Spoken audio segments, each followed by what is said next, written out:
This program features live coverage of an African safari and may include animal kills and carcasses. Viewer discretion is advised.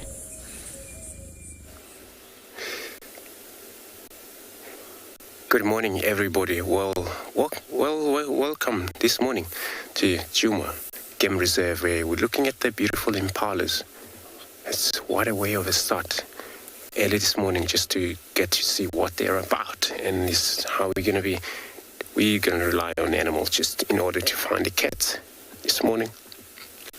So, jump aboard to your very own live safari through the African bush.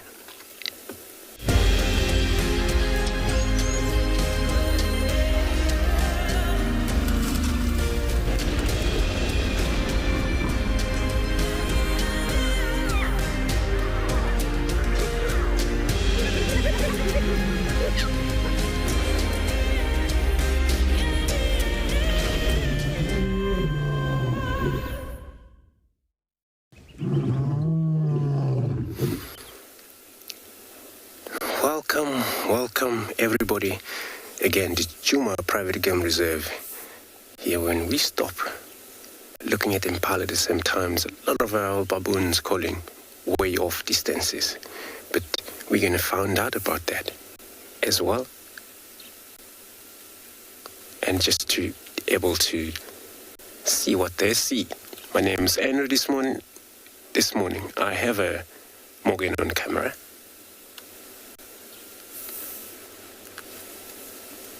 The impala is also listening around.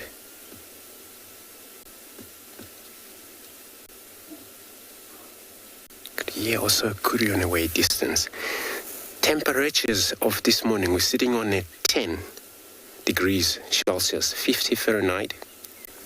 Remember, everybody, we're coming to you live from this location, so more than welcome to send your question through #WildEarth on Twitter, as well as at FC on YouTube channel. But also, if you are under the age of 18, you can still send us an email on kidsquestions@wildearth.tv. But also simple if you go register on Wild Earth, a website, and head over to the live safari page, and then you can submit your question there. And we'll take them, answer them for you live. And they have fluffy this antelope as well, probably because it's still morning. So myself, I'll be checking what the baboons are calling about. And I have a Trishal on the side as well, looking around. And then Tswalu again, Johan also, he's mobile, or he will be mobile. Nick and Gala also, they will be probably joining us as well, so in order to help each other find the animal.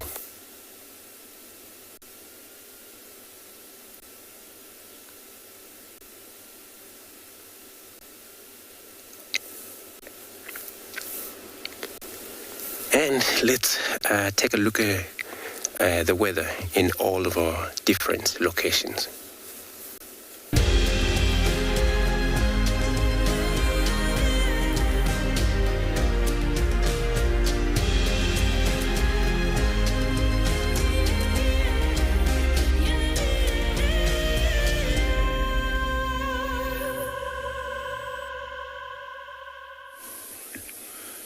Good morning and welcome to And Beyond Ngala, everybody. And look at the stunning scene that we have managed to arrive at this morning.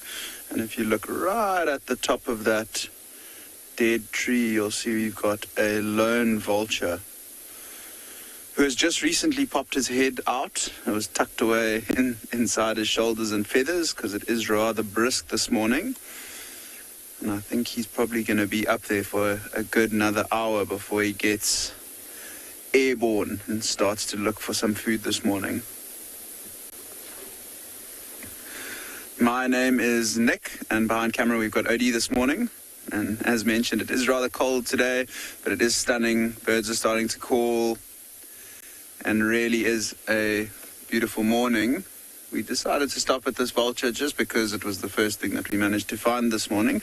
And Odie's on the road, and you can see, have a look at that bird on the ground. Look at that little white eyebrow and that bantam tail. Quite busy this morning, and can you see how fluffed up it is as well?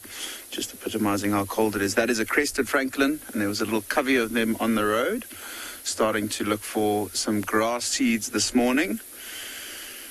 And that vulture, yeah, he's going to wait until it warms up and until there's some hot air starts rising, thermals start arriving around Ngala, and then once that has happened and the sun is up and it's a little bit warmer, there's a good chance he's going to take to the wing and start searching for some food, whether he'll be searching for a group of other vultures.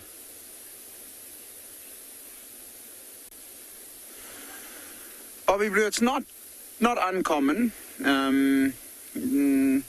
but it's also not common. At Ngala, along the Timbawati River, we've got a lot of really good big trees that these whiteback vultures and hooded vultures actually nest in.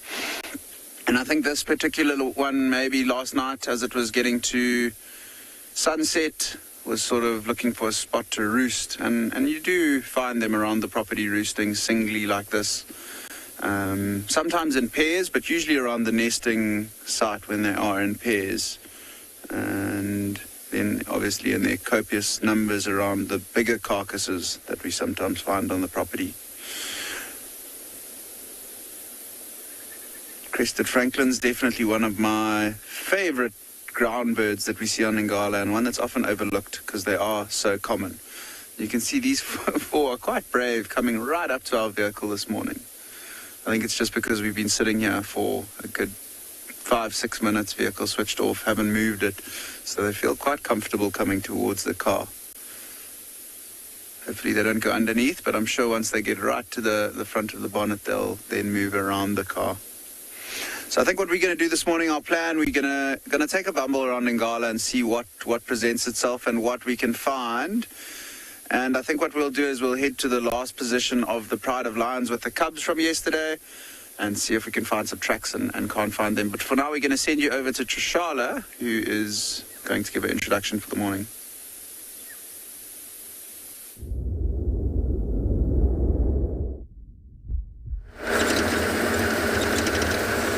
Good morning, everyone. Welcome aboard. I'm very happy to have you. It's me, Trishala. I've got Theo on camera with me, and we're here on Zoe's Road, and we're hoping to actually move towards Aubrey's. That's because there have been some kudu alarm calling in that area, so that's where we have a bit of a rolling start. The sun is peeking through beautifully, but I just want to get to the top, at least to the junction with Viatella access, and then we can stop and listen, and while we listen, we can have a look at the sun.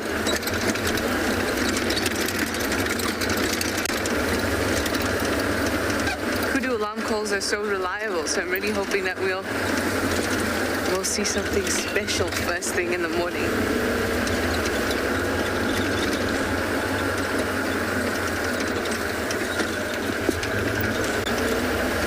So it's still going to take us a couple minutes to get to Aubrey's. Hopefully the sun won't have popped through too much. It's right in front of me in the sky. You'll be able to see.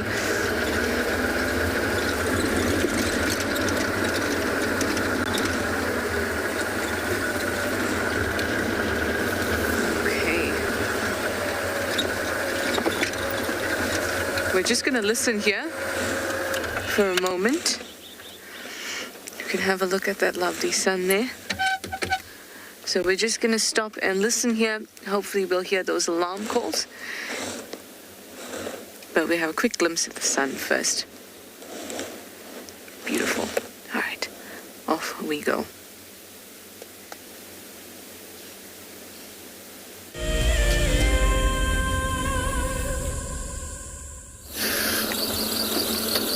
So I'm also going to head down to the Gari Dam and then start from there, check around. I'm also hoping for a cat as well this morning.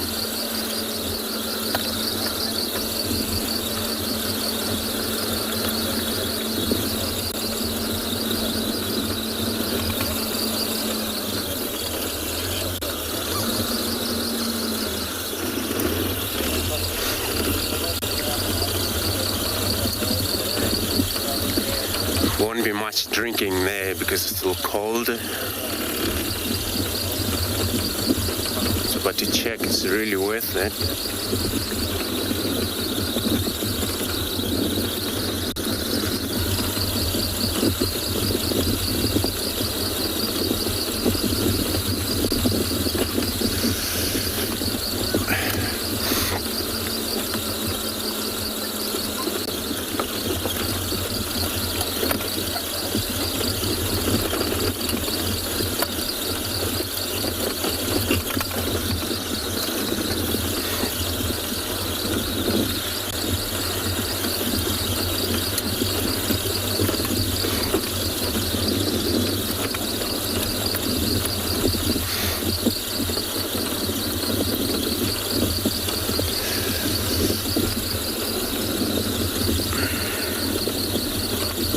May had done a lot of movement the whole night, especially it was all cold overall night.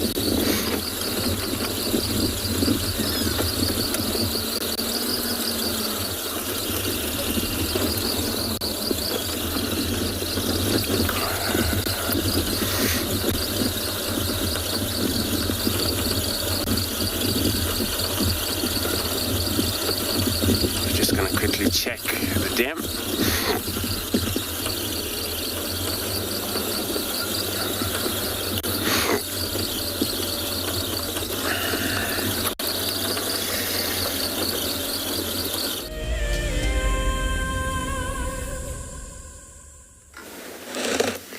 So we're here on Aubrey's Road now, just stopping to listen for a little bit.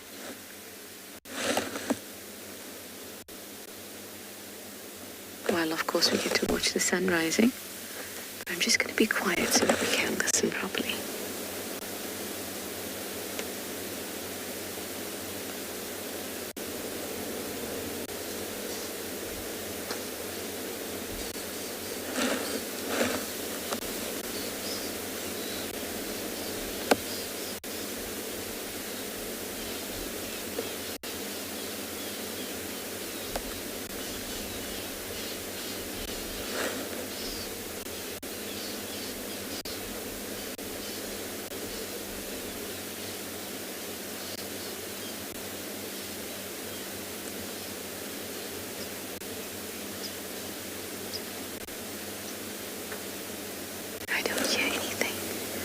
But I did see some impala a little further south, so if anything's moved, we have those impala to alert us. And let's keep on moving to the top of the road.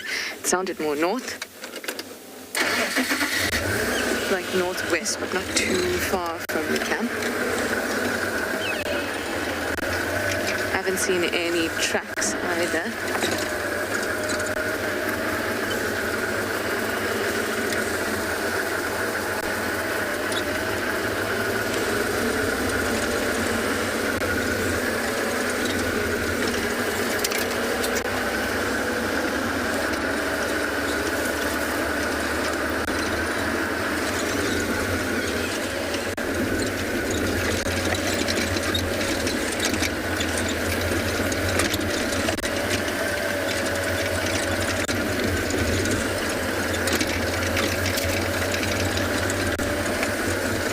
Jamie, good morning. You'd like to know if kudu alarm calls are the most reliable? Certainly for me, and it is a general consensus that kudu alarm calls are most reliable, but the other animals that have quite reliable alarm calls are other large antelope like nyala, bushbuck too, actually, even though they're not as large, and monkeys and baboons.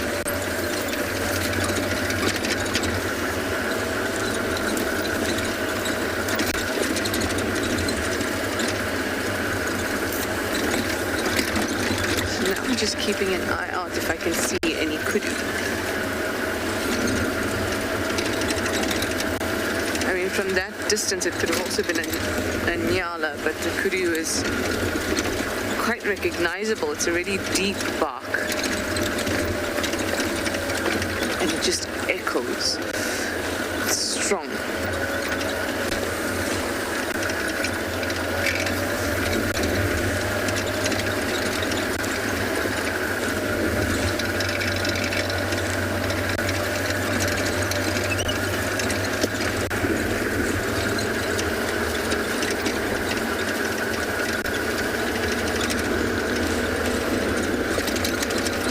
obviously we'll have a look at tracks. If I don't see something moving west from here, tracks-wise, I'm going to turn to Gavago shortcut.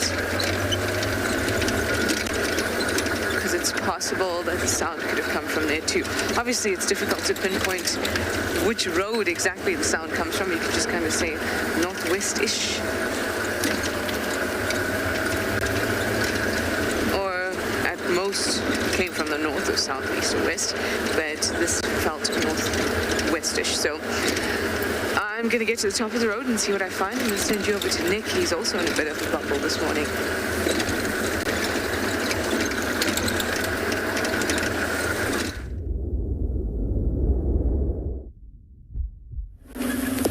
All right, everyone. So as you can see, we are slowly driving along one of the roads on the northern banks of the Timbavati River, just onto our left-hand side, and still making our way towards where those lions with the youngsters were left yesterday. So we're taking a nice slow drive. Don't want to miss out on anything by racing in that direction. And to be honest, we have not seen an animal this morning, so I'm hoping to find an impala shortly or something along those lines. Keeping a good listen out, and hear that the animals are all giving nice alarms at Djuma, so hopefully we will be able to pick up on something like that as well. Eddie, just mind this branch. Elephants causing havoc on this road. And we're going to come out just in front of us. There's going to be quite a nice big clearing. So there's a good chance there could be an antelope in this area, spent the night in the open spaces where they feel a little bit more comfortable. Also carefully checking along the road, there's a new big male leopard that is starting to move his territory. He's been on Ngala since I've been here, but we rarely used to see him. He used to spend a lot of time in the southern parts, and since our resident male leopard has gone missing, we haven't seen him in over about a year and a half now, so we think that he might have died in one way or another. This new male leopard has been moving specifically into this part. We've been seeing his tracks around this area quite a lot, so I'm also just keeping a lookout for that. I don't think that's going to be our main aim this morning. Main aim is to head to the area of the lions. But it's such a beautiful morning today. Really, sun's just starting to rise behind us. We can just see the light coming through on some of the tops of the trees, which is really pretty. And the birds are also quite active.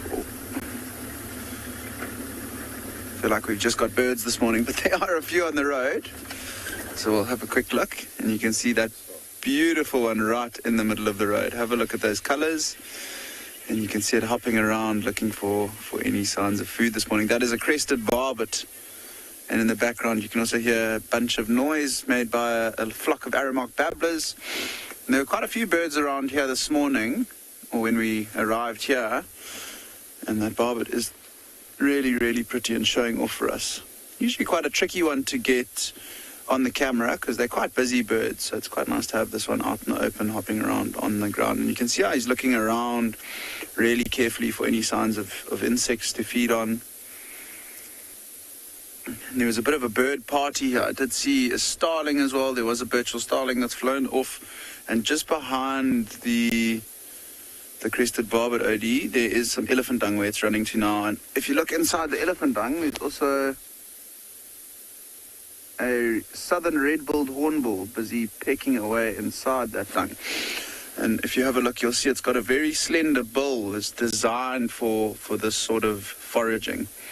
And I think inside that elephant dung, what it's looking for is maybe some dung beetle larvae, potentially even some termites that might be looking to feed on the undigested wood that's in that dung. And you can see the barbet's actually been a bit of a bully and chased the red-billed hornbill off that dung. And as that barbet's just run over or down that little ridge down towards one of the riverbeds, I think we'll keep on slowly driving.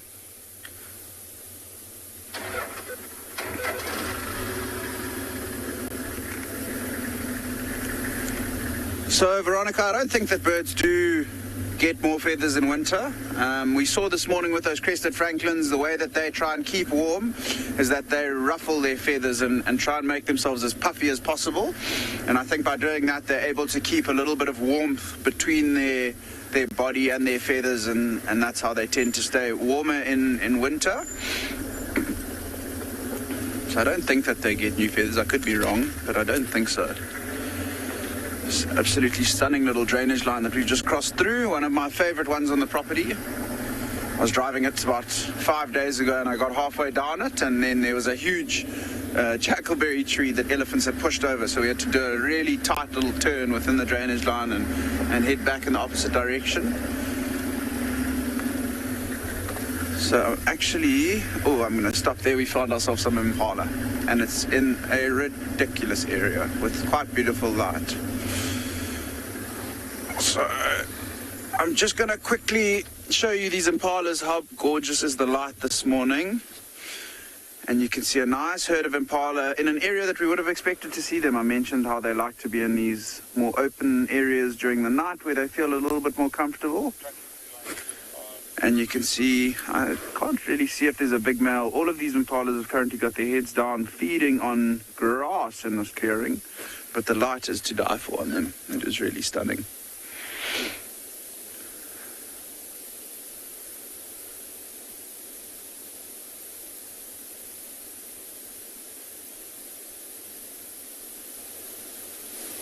By the looks of them and the fact that they're so relaxed, I don't think there's anything that has come through that has worried them really too much. See those ones on the right pick their head up and just having a look over to our right hand side, but I don't think they've spotted anything that's too much of a worry for them.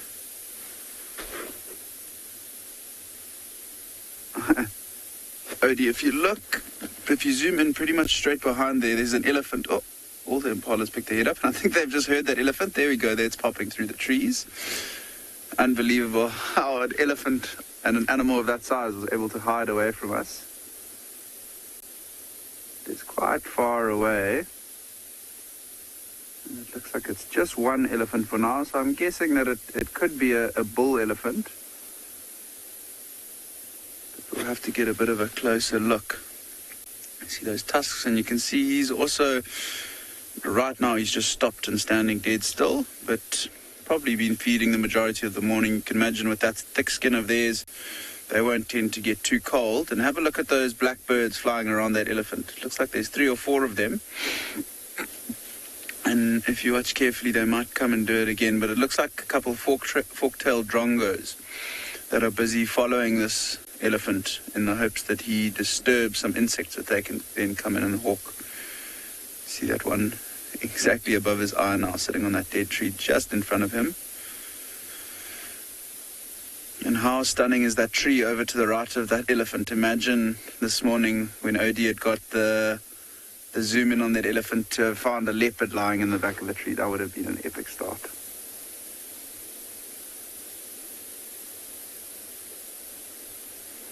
It's going to take a few moments to just enjoy the setting and listen out for any of the sounds that might be occurring this morning.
Too many noises happening around us. I can hear some Vero's eagle owls calling in the background, but while we continue to watch this elephant bull cross over in front of us, I think we'll just sit tight and spend a bit of time with the elephant and impala.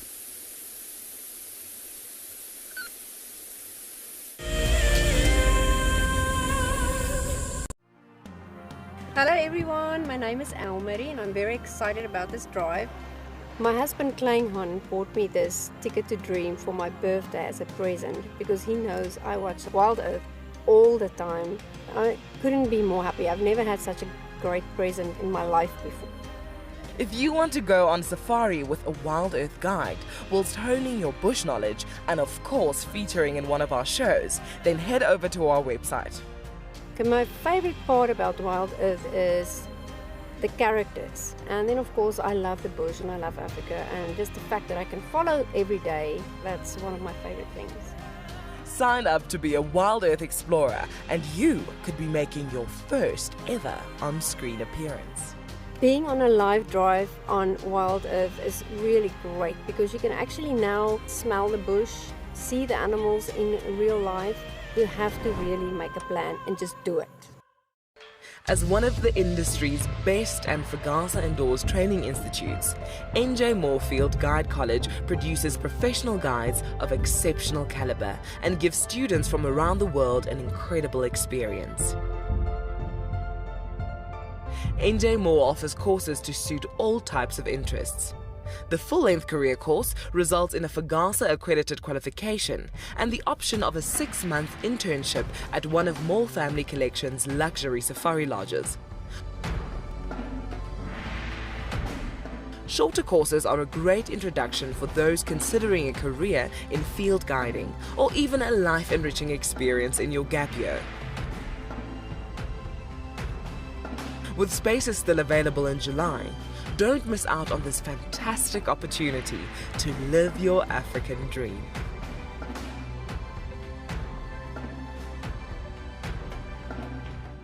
My name is Ross and I'm a field guide at and beyond Pinde Private Game Reserve. I love getting questions from guests on Wild Earth because I love sharing and learning information about nature with new people, and it also makes me feel like you're all joining me in real life.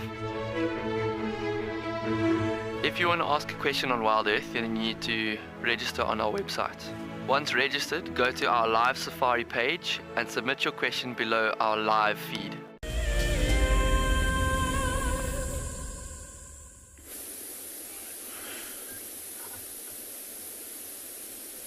So you can see we're still with this young elephant bull, and he's been quite inquisitive, moving straight towards us, and I thought that he was just coming to investigate us.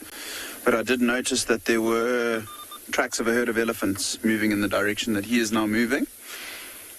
But how gorgeous is that light on him? So I think he might be actually trying to follow and find that herd of elephants. You can see his trunk is up and he's busy smelling. So I think that's going to be how he manages to locate them. He is busy moving around the back of our vehicle now, so we might have to quickly reposition to get another view. So just bear with me for one moment.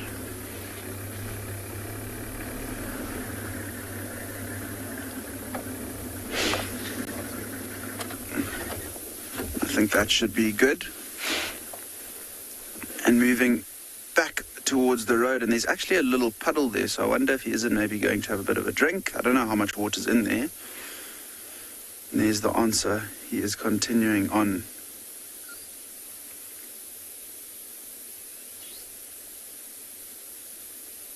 He's stopping to rest his leg there a little bit, shaking his front left leg from side to side. And also take note of how he's making use of the road to move from A to B.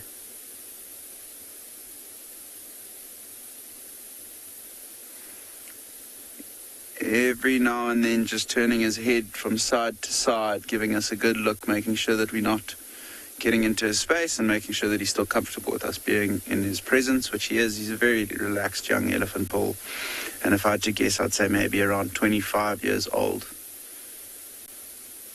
So there are quite a few elephant bulls that we've been seeing around Ngala at the moment. Not too many herds, surprisingly, but lots of these younger bulls moving around. There was one really nice big bull elephant a couple days ago that looked like he had a bit of an issue with one of his eyes.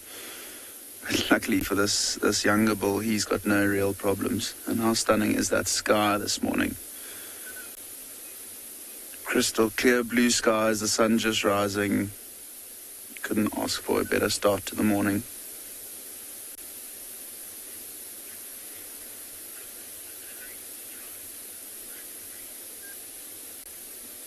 Couldn't agree with you more, Critter Freak. Stride of him is is quite amazing. And my favorite thing with an elephant, especially if it's a bull elephant walking away from you like this, because usually the herd's a little bit more either nervous of the vehicle, or when they're comfortable moving around the car, then they're not worried at all. But a bull elephant on his own, you can imagine he's got to keep a lookout all for himself. So that when he's moving away, and then every now and then he'll take a bit of a wider turn, just so that he makes sure he can have a look back towards the vehicle.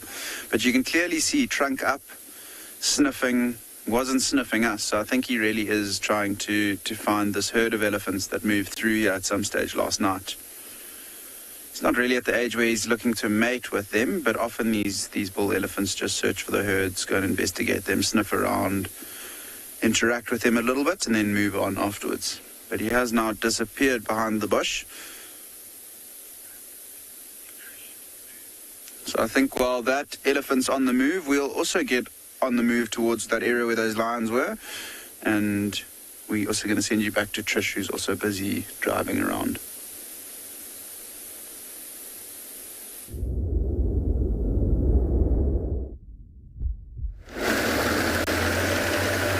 I'm still on the move myself, but you see there's lots and lots of vehicles on Viatilla access, so it's unlikely that that we will see anything that they haven't. So instead of taking the same route as them, we're going to go back down Zoe's, where we turned around halfway to come up and investigate those alarm calls. They're already moving in that direction, so I'm sure if anything does come up on that side, those vehicles will let us know. Again, it comes down to that we want to cover different areas so that we can all help each other. So us all being in one side, on one side of the reserve. Well, there's plenty of things going on the other ends. So let me go south.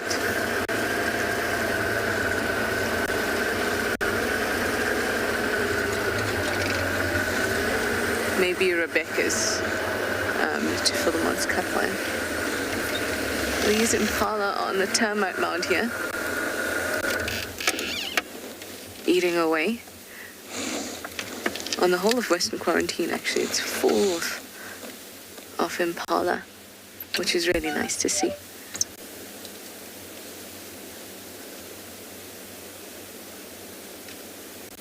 On the termite mound, remember, really nice, nutritious vegetation.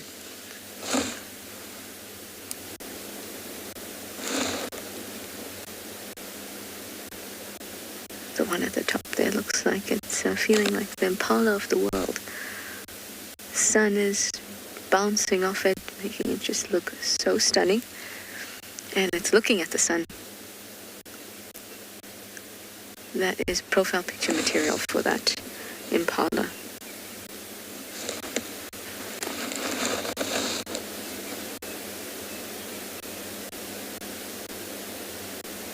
With so many herds around, I was hoping that I would hear more alarm calls. There were herds up the north, down here,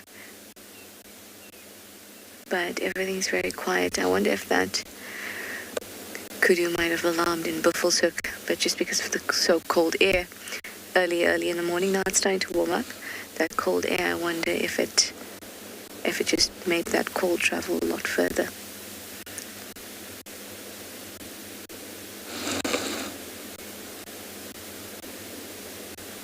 Alright, let's get moving in a bit. Hi Heather, you'd like to know if animals like to be on termite mounds because it's warm. It's a couple of things. For one, the certain vents are warm, especially active termite mounds. Secondly, it gives them a good vantage point because it's higher than everything else, usually, and of course, it's difficult to climb a tree for an impala. So it gives them that extra height. And then also the vegetation around the termite mound tends to be more nutritious because of the fungus gardens that the termites cultivate. Those allow for great nitrogen fixation around that area, so it means that the nutrient profile of that vegetation around the termite mounds tends to be a little bit higher. And that's besides the fact that lots of animals use it for a home.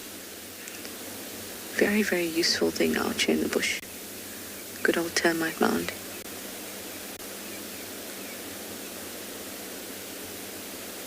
Still don't hear anything. So let's continue further south. We'll take Rebecca's down to about Treehouse Dam, and we'll have a look if we find anything interesting there. Or hear anything interesting.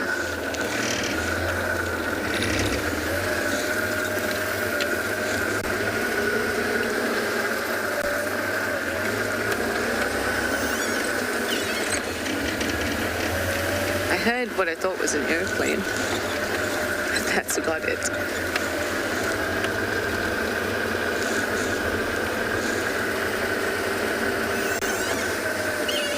The air is really warming up now.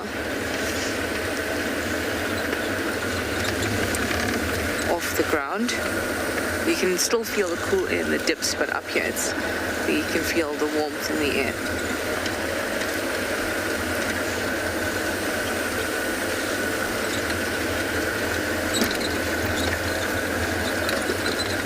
Once air gets warm, so the cold air, the sound is traveling quite quickly and far.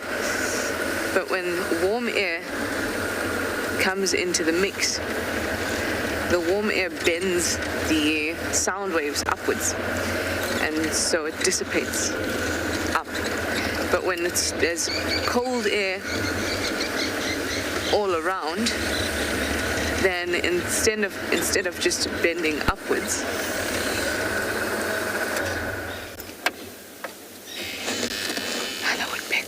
instead of the air just bending upwards, the air also bends. I mean, it doesn't bend upwards, just bends up to. Gosh, I just can't speak today. Instead of the air bending upwards, the air bends downwards back towards the ground, so it can travel even further. Here we have a lovely woodpecker. Just pull my binos out if I can find them. Having no monitor is the worst when it comes to birds. Oh, it's so beautiful. Looks like a Bennett's. Where'd you go? Are you still there? Sorry guys, I'm watching through my binoculars just so I can see what you are seeing. Oh, it's so cute like this. So you can see the red streak under the chin there, the red on the top, and spotted on the chest. I mean, apart from that, it's behavior, it's on the ground. So Bennett woodpeckers, you'll often see them feeding on the ground in termite mounds. Not exclusively, as you can see. It will also happily be on the trees.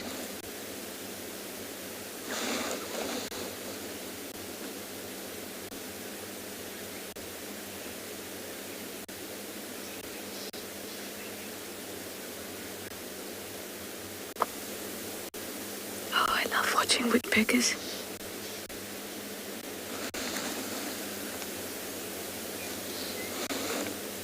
Hi Norichi, you say that red makes it look quite handsome. Absolutely. That red is so striking, and it's a very, very deep red as well. It looks really nice. Very, very handsome.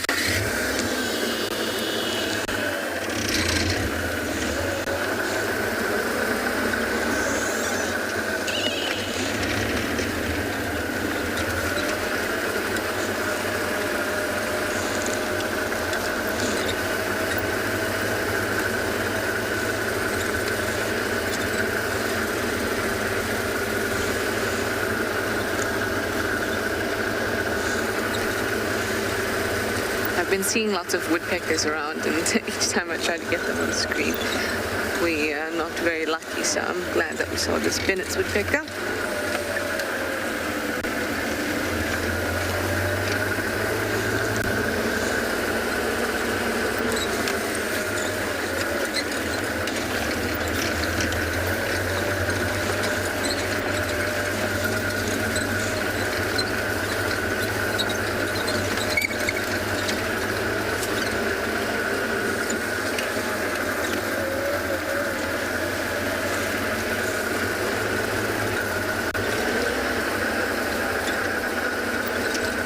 very, very, really beautiful morning, nice and clear. So I'm just enjoying myself and relaxing. I like the little hype we get, when we hear an alarm call, but it's died down now. And I'm going to just continue moving to the south and towards Treehouse Dam.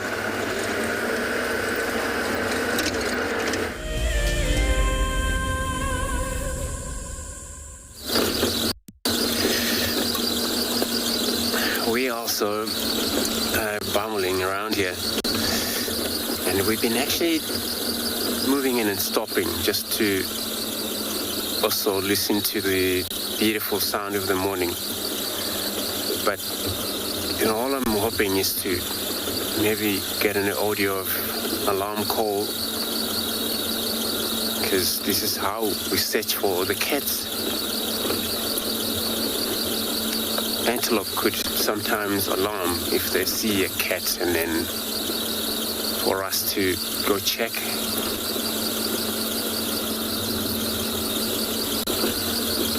Once we heard those alarm calls.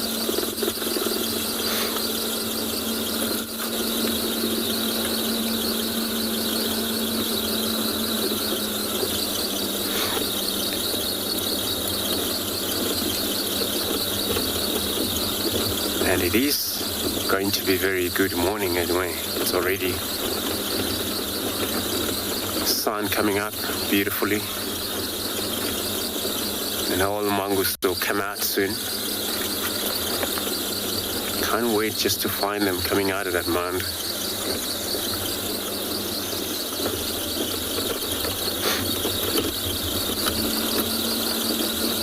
See how they warm up before they started to forage.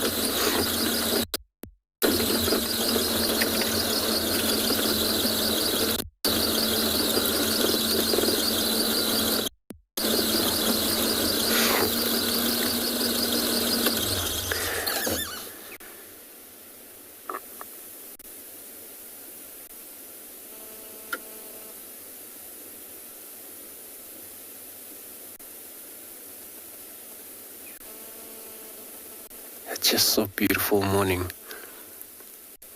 Yeah, we stop just to see if we can listen to whatever we could hear.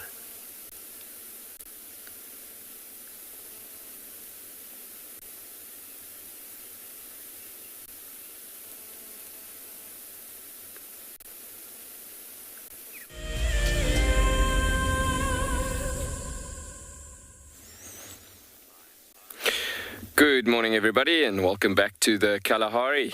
We have found a fantastic, cool set of tracks coming across here, as our everyday starts in the Kalahari on tracks. As to finding animals, it is really special seeing these tracks that we've come across. I am Yuan, your team in the Kalahari. I'm your guide, and behind the camera this morning is Gert, and we will be your team in the Kalahari this morning. So just quickly coming back to these tracks that we've been looking at here.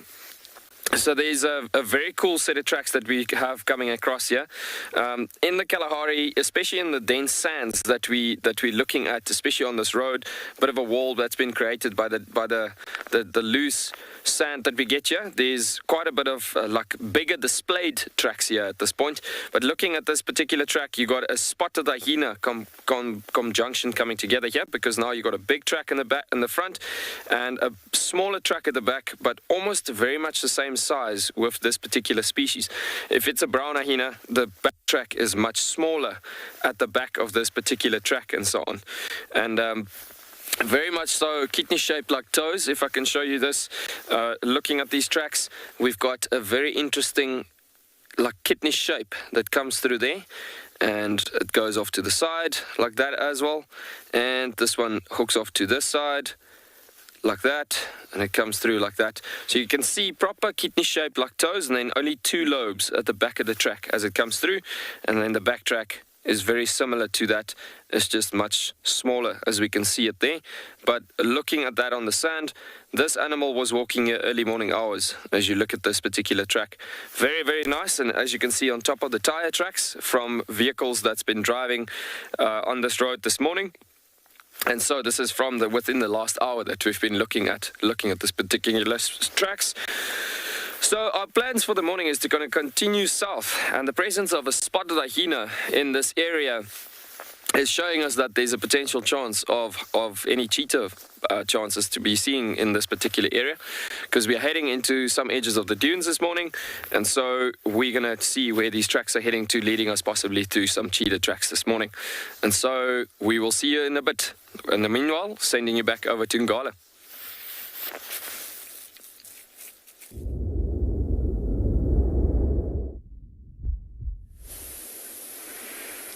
So have a look at what we've managed to find. It is very tricky to see it, but if you look in the center of the picture, there is a little bit of a color change, and we have managed to find one of the older lionesses of the pride that we were searching for this morning.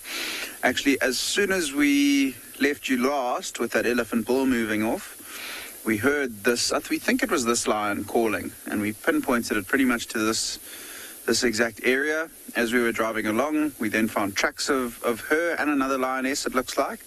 And as we drove around the corner there, she was with her head popped out the grass. You can imagine if she was lying flat like this, there's a very good chance that we would have missed her completely.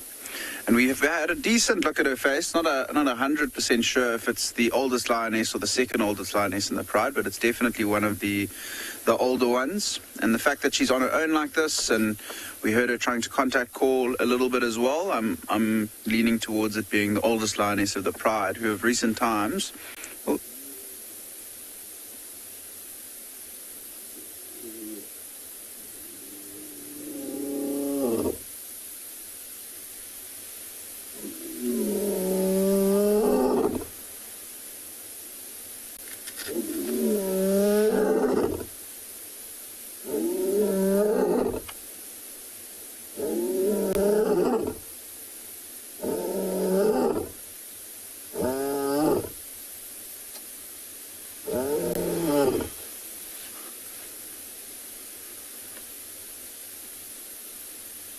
Oh, that was a treat from this lioness lying in the grass.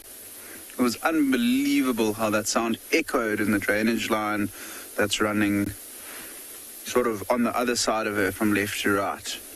And who says that lionesses can't roar loud? I think that call of hers is her looking for the rest of the pride. There's a good chance now that she's lying there. Even though she's head down, she'll have her ears pricked and listening for a potential response. One of the other rangers is in the area where the pride was left yesterday, and he says there's also a few lions that are vocalizing in that part of the reserve. We haven't managed to pick up on those calls from where we are, and it's not too far away, so it might be some softer contact calls. You see how her body jumped there and her head was picked up. Obviously very difficult to see through the grass, but her ears look like they're pricked up, and she's listening quite carefully now.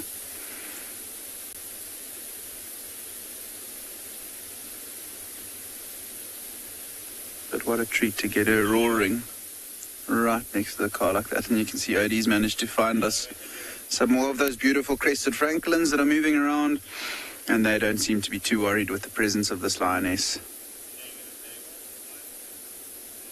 They tend to not be too nervous around these bigger cats, especially a more mature lioness like this. She won't be too interested in trying to catch something small like a francolin unless it really does walk right into her mouth. It was interesting to see how she roared from that lying down position as well. Didn't stand up or even sit up to call, but from that position as well, she's roaring right into the ground, which resonates the sound and in turn can actually make it go a little bit further.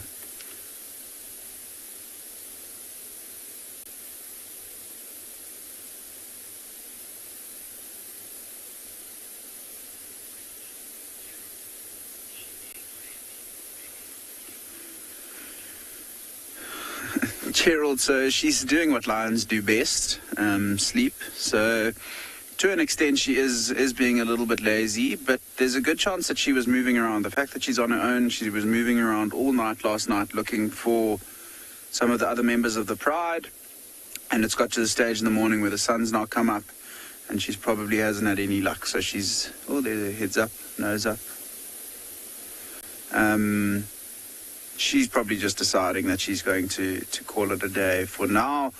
Probably where she's lying now, she's in the sun, so it is nice and warm for her. And being one of the older lionesses of the pride, if it is the one I'm thinking about, there's a good chance that she's struggling to keep up with the pride. She's a little bit tired, her legs are not what they used to be, and for the last almost 3 months we've been seeing her. She does often link up with the rest of the pride, but often as well we find her on her own like this, where she just hasn't managed to keep up with them. If they are unsuccessfully hunting big distances through the night, she'll get to the stage where she just decides she's had enough and lies down.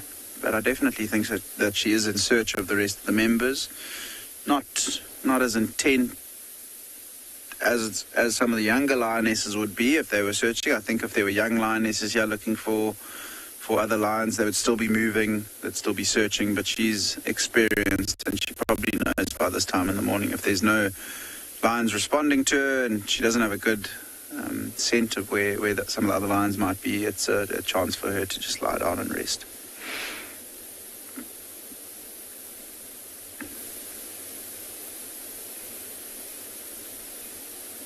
I was really hoping that after she called, maybe another lion would vocalize and we could pick up on the direction of the rest of the pride. There is, as I mentioned, one other ranger in that area. I don't know if he's gone to that area to look specifically for the lions or if he's looking for something else.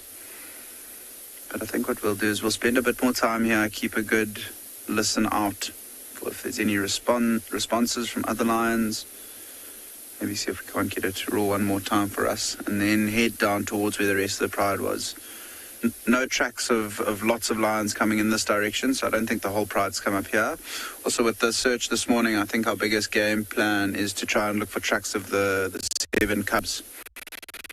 Because where the 7 cubs are, there's a good chance that mom and the 2 mothers will be around, maybe some of the sub-adults. Could find the cubs all on their own, but when searching for this group of lions, we tend to focus on the cub tracks and seeing where the cubs have gone, because sometimes the lionesses will all move out hunting and it becomes a little bit trickier to track them when they're all spaced out and moving through an area. And I think that will be our plan going forward.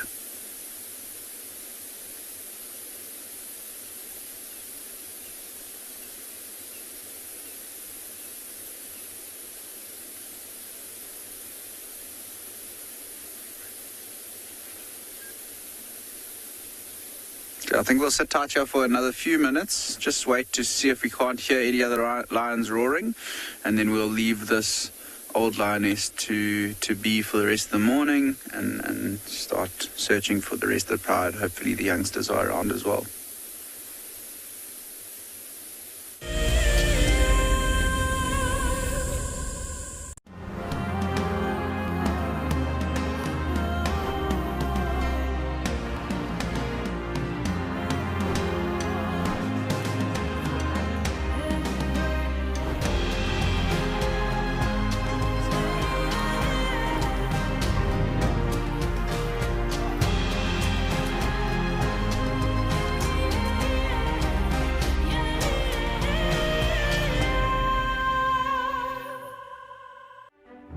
Across Southern and East Africa, the Endangered Wildlife Trust works tirelessly to save species, protect critical habitats, and benefit people.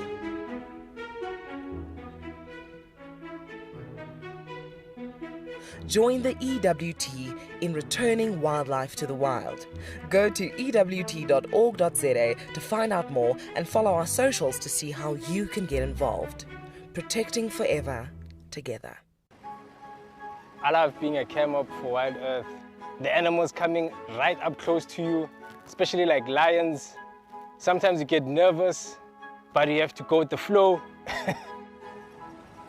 My favorite animal to film is the elephant because of how big it is. But when it's really up close to you, it's one animal that you would say, I really respect you.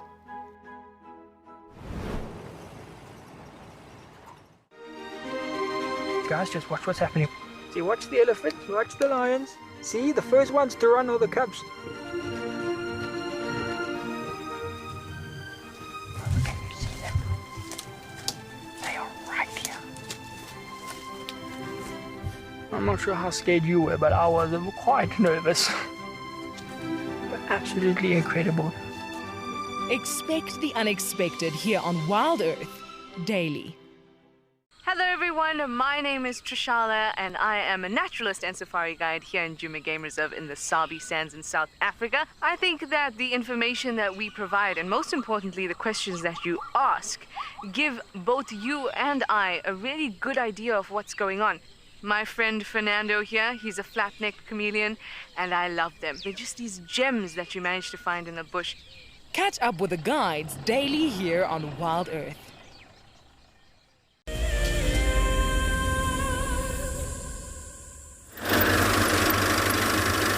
Welcome back, everybody. We just driving down this main road still, where we have had those tracks of that spot of the Hyena coming down the road here, and so we haven't had any tracks of cheetah that's been crossing back over this side, but we're slowly but surely working our way down towards a dam in this area that is coming up in front of us, and then we'll cover up towards the dunes, see where we can potentially pick up those awesome tracks of cheetah this morning. But yeah, we still looking. In the meanwhile, I don't know if you guys can see the clouds in the front ground coming up in front and so on. So yesterday evening we were talking about those first cirrostratus to stratus clouds approaching as the front runners of the cold front coming through. Lately we've been having quite a bit of the proper front moving in slowly but surely, and we've been catching up on a strong breeze this morning as there's quite a bit of cold weather coming through lately.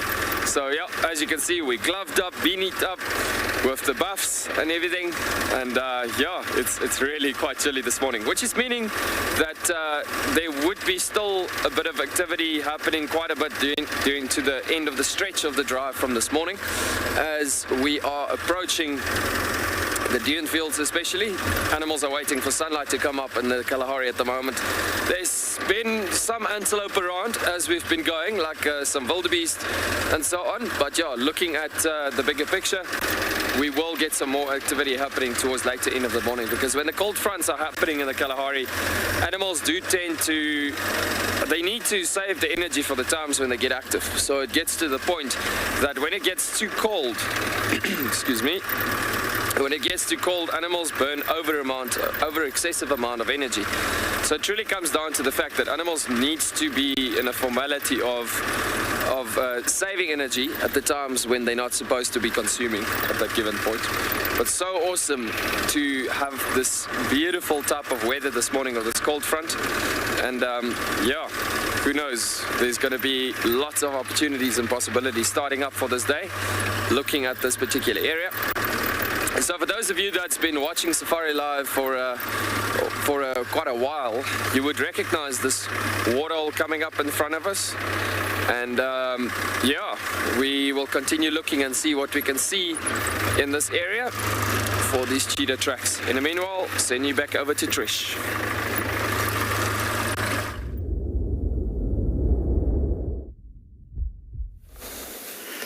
We have a nice tawny eagle here at Treehouse Dam.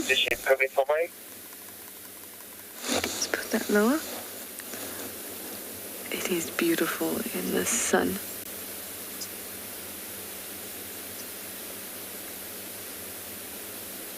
Oh, so nice to see it over the dam like this. There was another one. It was a little further away, and I couldn't tell exactly what it was. It was quite far. We just saw it kind of fly off. This tawny is beautiful. Like I said, that color is extra special with the sunlight on it. It's definitely working for you, tawny eagle.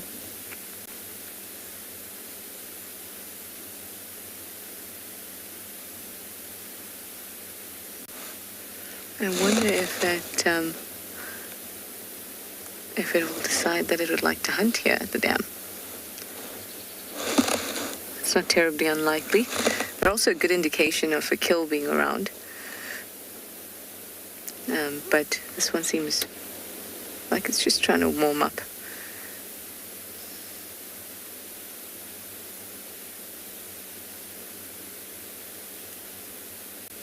Eagles are just like, they're fantastic birds. Sharp beak, sharp claws, large birds. And those eyes, well, really something. Such a cute senses in that way. Their eyesight particularly. Well, the eyesight of all birds really. But eagles are larger. So they're just given that reputation a little bit more. But if it wanted to here at the dam, though it might be a little bit cold, it could swoop down and take frogs and other small creatures it could find at the edge of the dam. Not terrapin, can't break a terrapin's shell open, but other small creatures. But otherwise, be looking for some small mammals.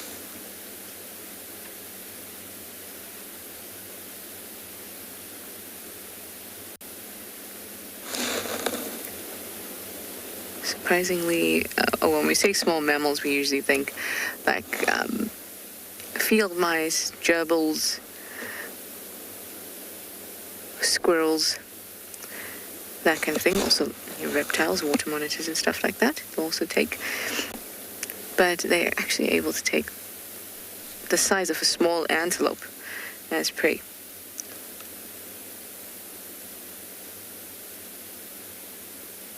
I think that Andrew found that antelope fetus from watching a tawny eagle, I think, yesterday.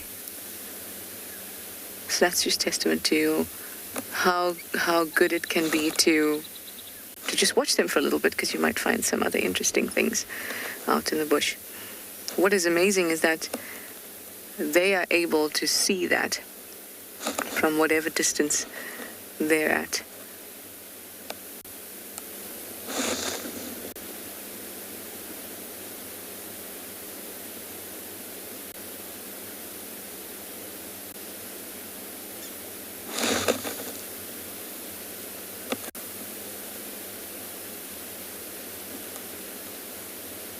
Giving itself a bit of a clean. It looks very, very shiny and really nice condition. I think the sun is working for it and helping it out there, but a really, really good condition tawny eagle here. So let me send you over to something I suppose maybe this tawny eagle might take, but it's a very tiny carnivore.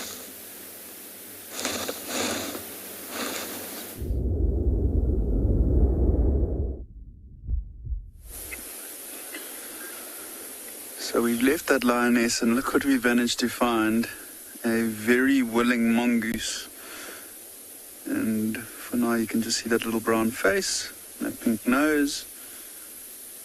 And notice how it is one mongoose all on its own. So have a look at its tail when it comes through now. It's got quite a prominent black tip to it. It is a slender mongoose, which usually is a solitary mongoose. So we usually only see them on their own unless they are mating or have a young one. And this one's usually they just dart off into the grass, but I think this one this morning has found a really nice sunny patch on the road, and we stopped and gave it just enough distance that we weren't in its comfort zone, and it has decided to remain there, which is rather nice for us this morning. And usually these mongoose dart off into the grass, and you can see very quick head movements, moving around, being a solitary animal. It's got to stay really alert because there's lots of unsuspecting predators that might try and catch it. Even something like that tawny eagle that you've just been looking at in Djuma would potentially try and grab this little slender mongoose.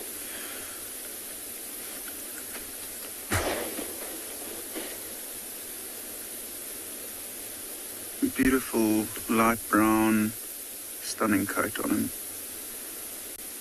You can hear that bird calling to the left, the rattling testicular that's alarming. And not only has it drawn our attention, but you can see how that mongoose has also swiveled his body around and has now just taken note of that testicular calling. It's amazing how these animals know when to take note of bird calls and when not to. Good chance that it's just woken up. It is a diurnal or daytime mongoose out of one of its little burrows, maybe within a termite mound here in this area, and come out. Similarly to that vulture that was trying to warm up right at the beginning of the show a little bit earlier, the mongoose is trying to do the same, and I'm sure once he has warmed himself up now you can see that little black tip to the tail. He will start to move around and look for any signs of food. Things like insects, which are starting to become more and more scarce as winter's really hitting the middle of it. And maybe some small lizards and scorpions, birds' eggs, pretty much anything that it can get in its mouth.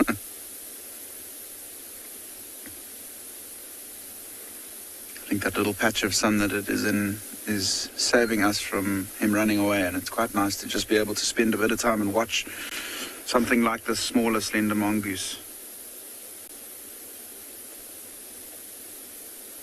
One of the other rangers has managed to find one of the lionesses from the pride, and it looks like it's one of the mothers one of the mothers of the smaller youngsters, and it's moving in a direction that it's heading straight back to where the youngsters were left last night.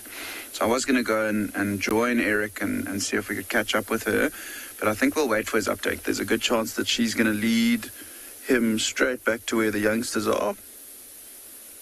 So I thought we'd just stick with this little mongoose for a little while.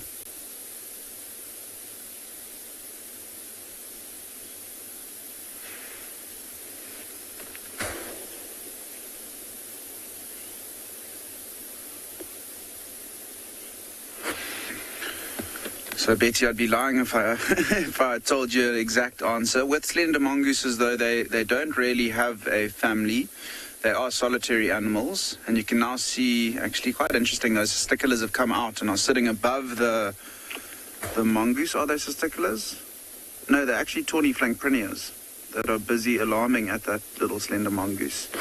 But back on the topic of the question, so they are solitary animals, and I'll have to have a bit of a read up and get back to you on it, but the young ones are not too sure when they do leave their mothers. But once they do, then they're solitary animals, so they won't really spend too much time with other slender mongooses, and it'll just depend on their specifics when and if they leave. And Odie has just spotted another beautiful little red bird there, just below below the prinia, and it looks like a little firefinch. It's a little bit far, but I can see it does not look like it has a red bill. And if I had to guess on what we find more often here, I'd say it's probably a Jamison's firefinch that is busy grooming itself there just below that prinia. Oh. This is one of the most difficult birds to get on the show because they are usually quite secretive and they tend to spend time in the denser vegetation. But with a little bit of sun coming out this morning, I think that's what's drawn it there. And the fact that the prinias were there as well.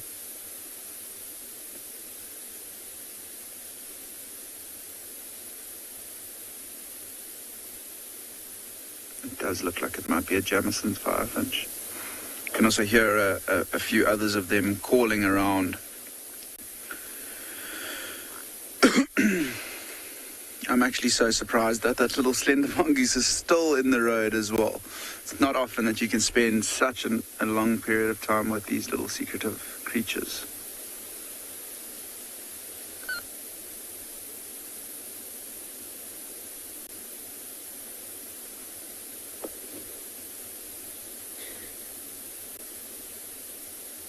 But I think what we're going to do from here, we're going to keep heading south along this road and see or wait for an update from Eric to see if maybe he's found the rest of the pride of lions. And although this mongoose is relaxing there, I think we'll just make a little bit of a slow drive towards it. It will basically see us as being something like an elephant or a rhino, and then probably just move off into the thickets. But you can see it's now currently running along the road in front of us. But we'll continue on our way and see if there are any updates from some of the other guides on Ngala.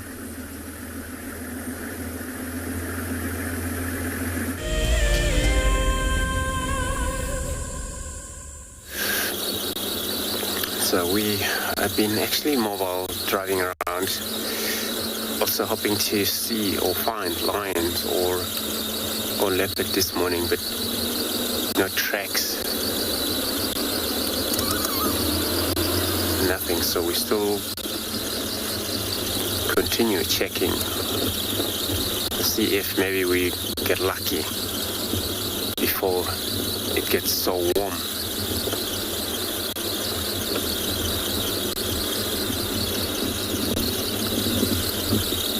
Because it does look like it's going to be getting very warm, maybe later today. The whole sky is open.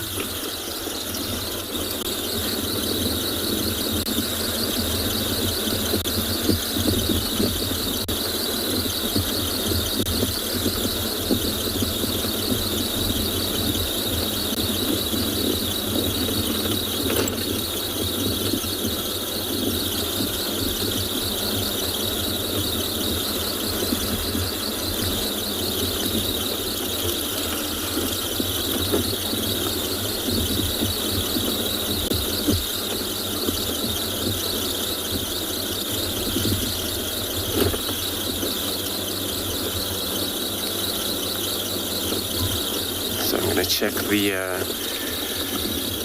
southern boundary here.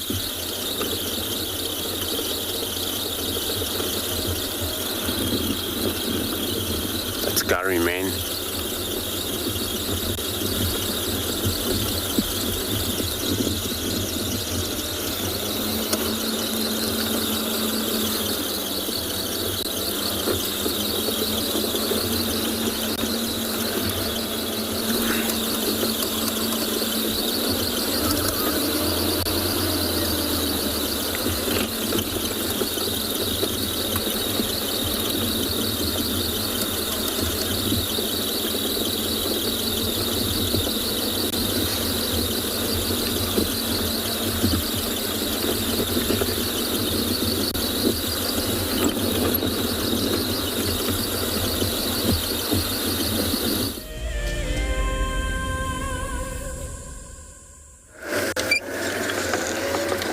Just on Philemon's cut line,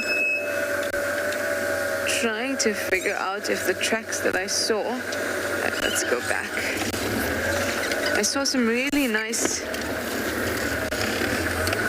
female leopard tracks going towards the dam now, but they looked better than the ones I saw on the other road. So let's just swing past the dam again and see if they are actually the same tracks and it's just the sand that's making it look different. And I was just checking there if the animal, when it came out on Taxon's Road, whether it turned onto Philemon's cut line, because it looked like it went onto Rebecca's. So I was just making sure.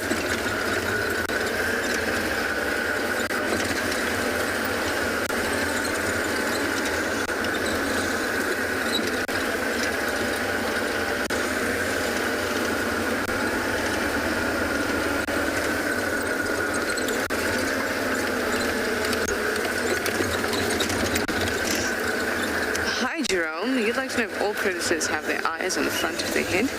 Yes, it's one of those things that characterize their lifestyle.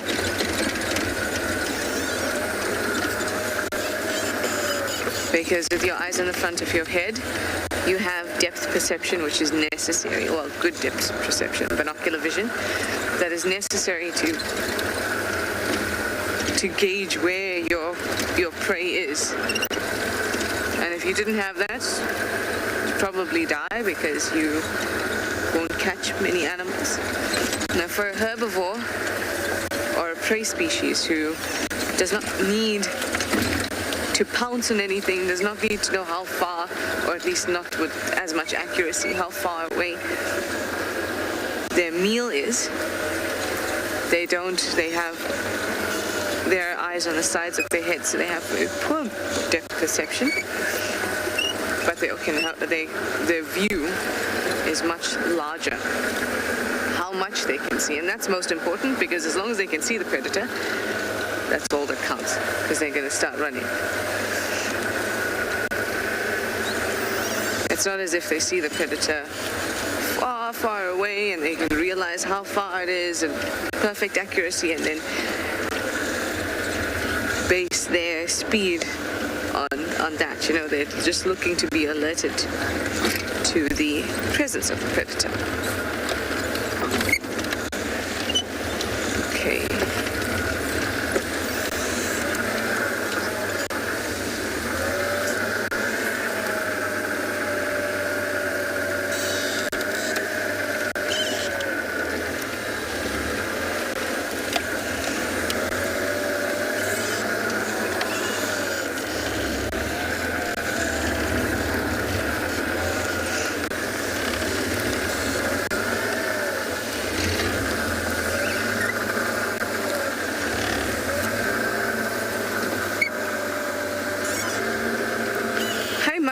you'd like to know if there's any updates on the hyena den in Little Gowrie. No, except for the other day, I think it was the day that we had Kuchava. Then it was called in as being active with one cub. That's the only update I've got for you.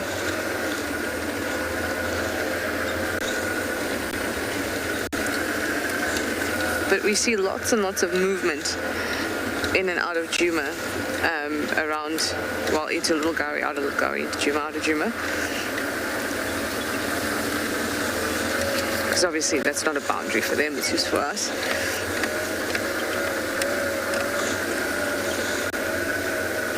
And as the months progress, hopefully we'll see more of them kind of just out and about, you know. I saw Sutu the other day. Was it in the Subwe sighting? I think might have been.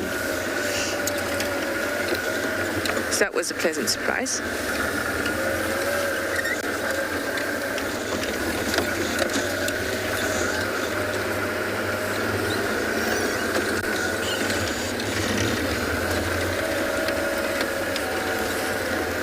I'm finding it difficult to see the tracks here, so I'm just going to move further down the road. I don't think anyone's checked Philemon's dip today, so I might do that because I haven't seen the tracks come out on Cutline, come down Rebecca's. So that's the plan, and I'm going to send you over to Joanna at Tswalu. It's also in a bit of a bumble.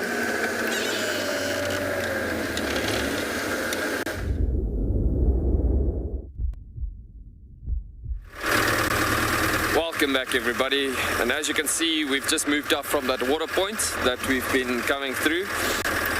And so what we're seeing currently at the moment is no tracks yet coming through in this particular area. There's just quite a bit of brown hyena activity that's been in around this particular spot.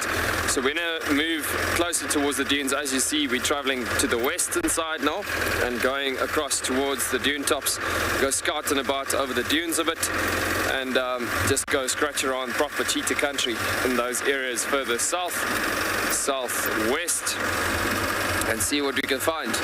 The animals have been lying down quite a bit already this morning, because as Trish was just discussing the cold front approaching them on that side of the country just now previously, talking about us now being in the center of the front, literally looking at what it is at the moment. We're already having quite a bit of a cold weather here at the moment, and the Kalahari, especially wind associated with cold weather. I mean, we don't really have a lot of cold breeze coming through yet, like a huge amount of wind, but yeah, we can feel it starting to pick up quite a bit for the day.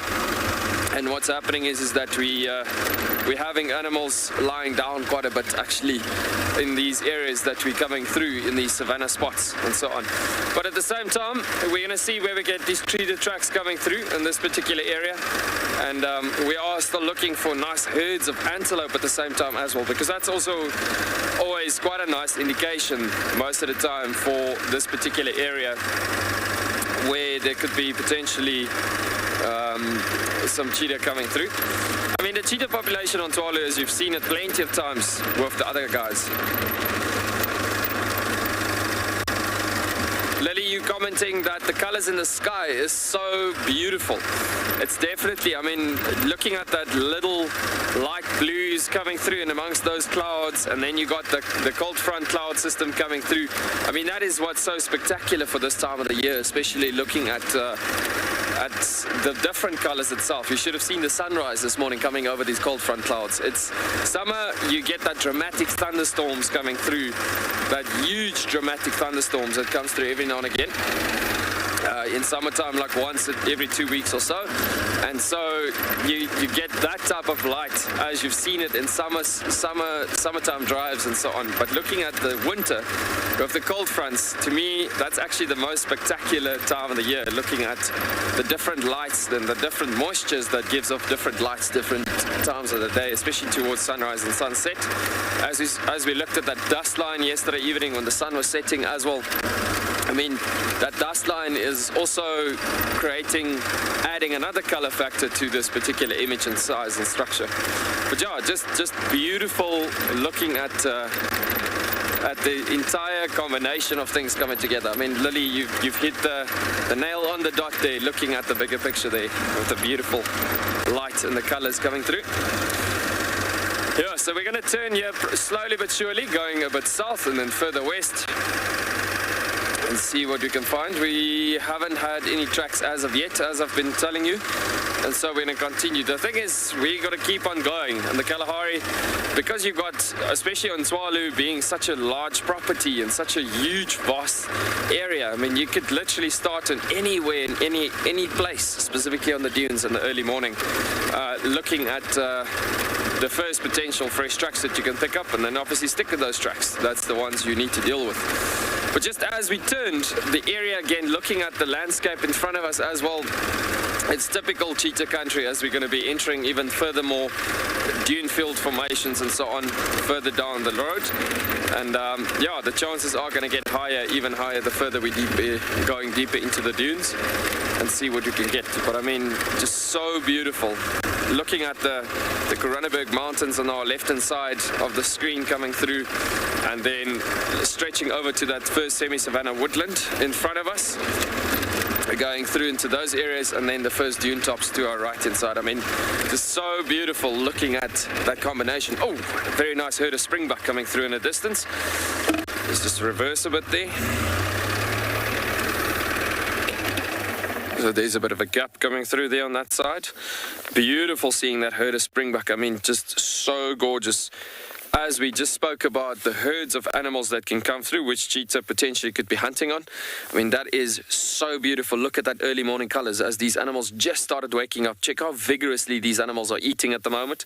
And so as they're eating like that in this first section of the plains of the dune fields that we're entering, I mean, just so beautiful. Seeing those different multicolors on those animals while they're starting to feed. I mean, springbuck is a strong desert mixed feeder. So as you can see, they're picking up on some of the last forbs from summertime. And some of those forbs are actually, as pioneer plants, have been clearing out quite a bit already as they've been drying out. I want to call it like biltong. And yeah, basically served their function by reseeding the environment.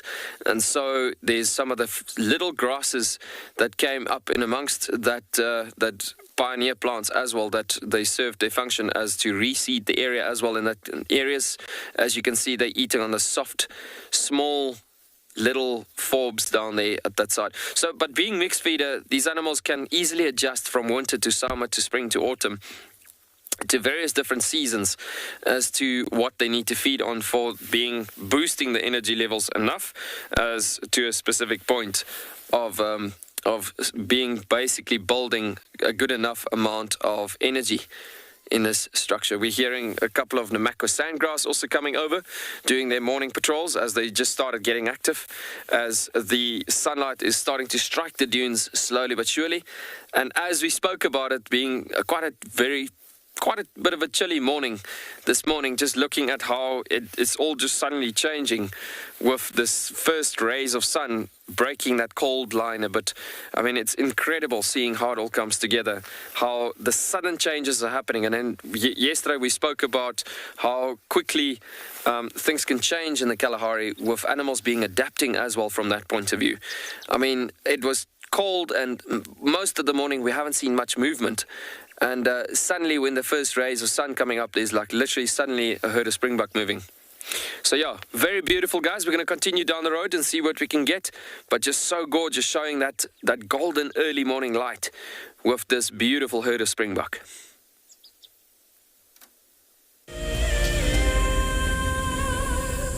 The annual Safari Guide of the Year competition aims to create awareness for those men and women who dedicate their lives to tourism and wildlife. This year's event will be held at Marataba, a breathtaking privately managed section of the Marakele National Park in South Africa's Limpopo province. In celebration of this, Wild Earth and Marataba Luxury Lodges are offering all explorers a chance to win a 3-night stay at Marataba Safari Lodge for you and a friend. In addition to a spectacular spectacular land-based safari, Maritaba luxury lodges offer an opportunity for guests to cruise peacefully along the Matlabas River, watching the animals as they drink and wallow. The lodge offers you a chance to lie by the pool or enjoy a spa treatment, and one night could be spent sleeping out under the stars in a luxurious treehouse. Sign up to be a Wild Earth Explorer before the 30th of June, and it could be you heading off on a long-awaited getaway. Wild Earth Explorers, it's in your nature.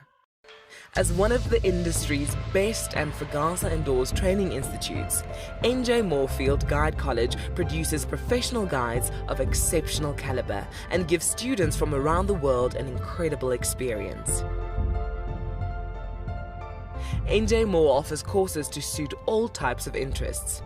The full-length career course results in a Fagasa accredited qualification and the option of a 6-month internship at one of Moore Family Collection's luxury safari lodges.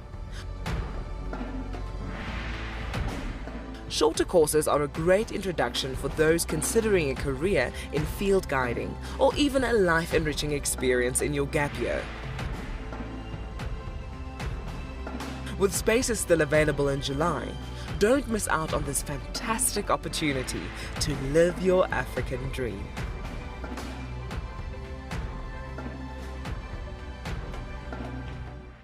My name is Lauren and I'm currently working in Djuma Private Game Reserve here in South Africa.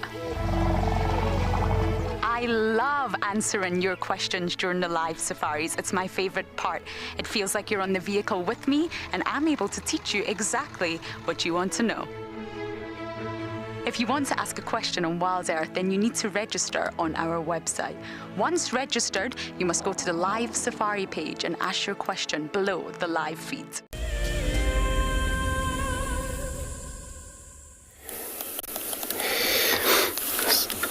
So everybody, we have come to the Chitwa Dam again this morning, and then all I was hoping was to find out what happened to Maribze. And since he was left in one of those trees with his guinea fowl, probably just finish it and move off. Just gonna take a listen to all of our audio around this watering hole here.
Jonisa, so you're asking if these Egyptian geese are alarm calling or they're just calling?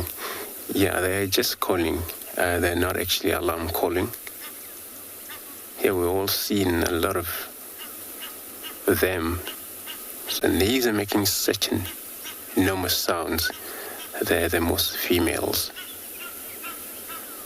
The male, they would just hissing sound pretty much, and they don't actually honk.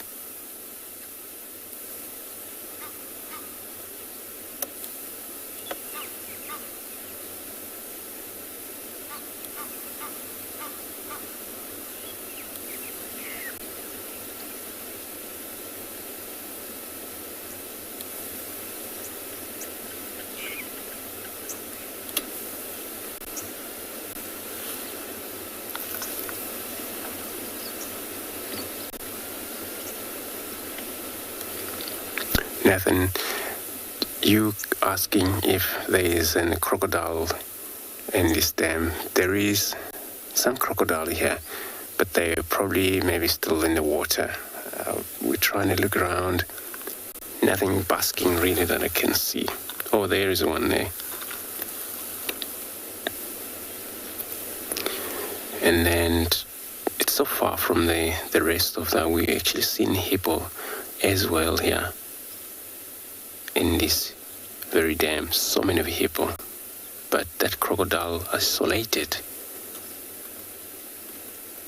basking, because the sun's coming out, you know.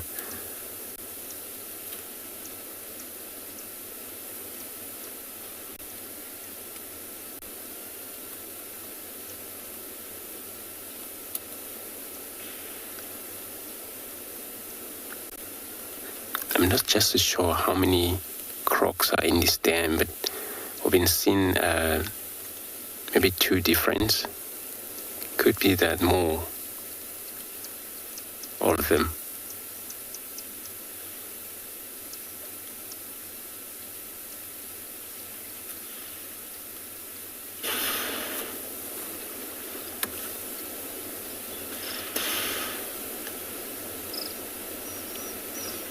Look at the young one. They're rolling on top of their mommy like that.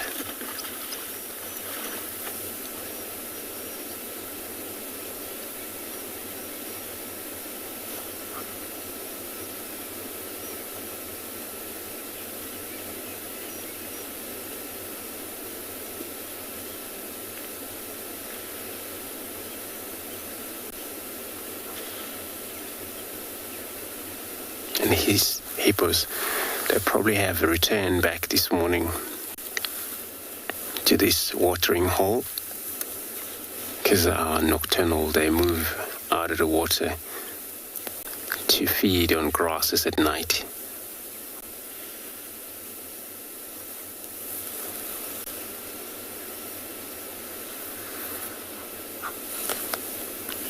So I'm going to probably stick around here, and I'm be sending you across to Trish.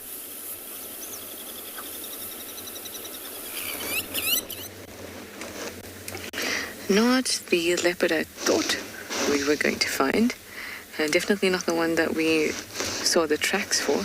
It's Tavangumi here, in the similar area we were checking out this morning. So I thought that those alarm calls from this morning and the tracks that I was following may be connected, but they obviously weren't.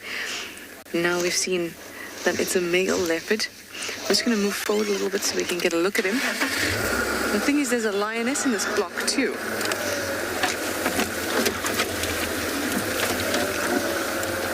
So we heard them calling in the lioness, and we moved this way. And there's a kill somewhere, probably under just that tree there, that the lioness was dragging. It's always amazing when the most unexpected things happen. I honestly just did not expect there to be a lioness.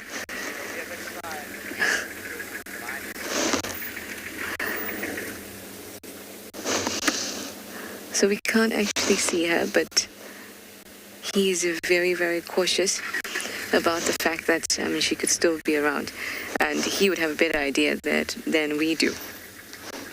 about where exactly the lioness is. But she did most definitely take his kill. As they moved into this block, lost her. Sherman, he was following her, dragging his kill.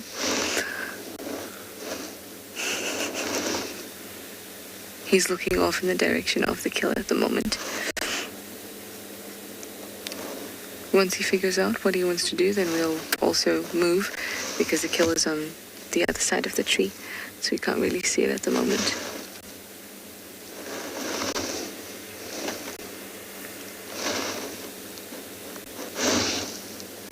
Look how cautious he is.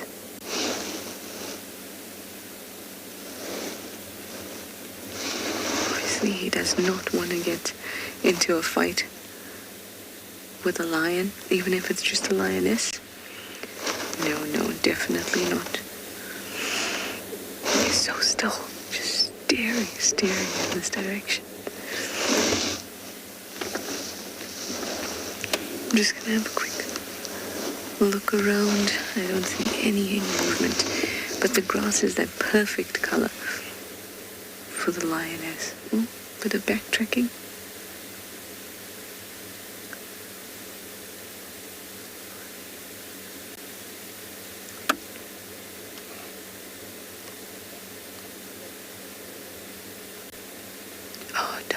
Such a beautiful leopard.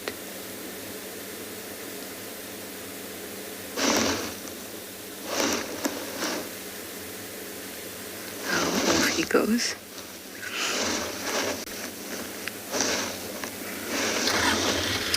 We want to have a look at the kill.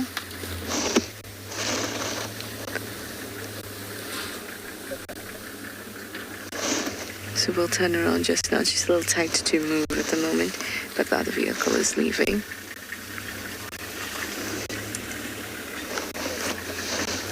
There we go. Right, let's move around this way and see if we can have a look at his kill on this end. Oh, there's the lioness. Let's have a quick look through there. It's a Talamati lioness.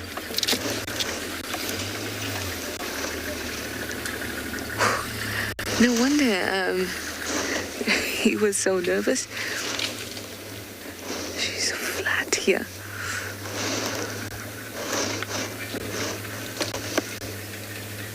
This is awesome. You know this Talamati lioness. She's the one that's got the little cut across her eye there.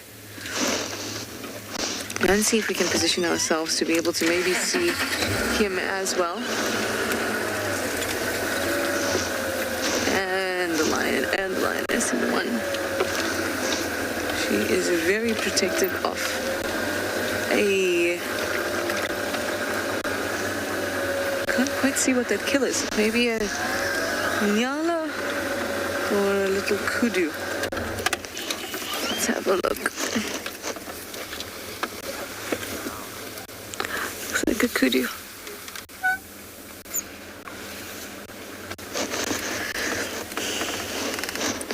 Luckily it's not bloody or anything like that just yet. This doesn't look terrible. He's gonna, I reckon he'll just try and hang around. He's still about, I can see the other vehicle stopping, so they must be looking at him.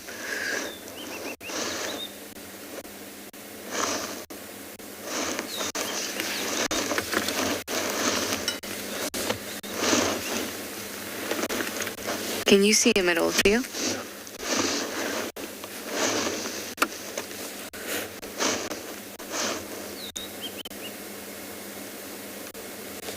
This is amazing. This poor lioness is the one that's been separated from the Talamatis for a few days. And she's gotten herself her very own kudu. And with not much effort.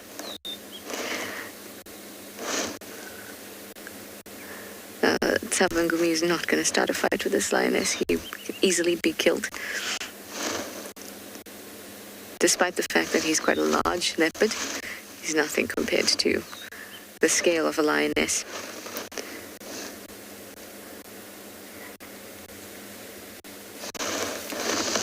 I hope it's only a matter of time until other predators... Exactly. Hi, David. That's exactly what I was going to say. I was going to say it's a matter of time, just a matter of time, I hope, until the hyenas come through and other predators. Well, other predators in the sense of hyenas, and that's exactly what David asked, if I think that hyenas will come through. I do. And then we could have a trio of predators, watching them interact, and ooh, I love that stuff.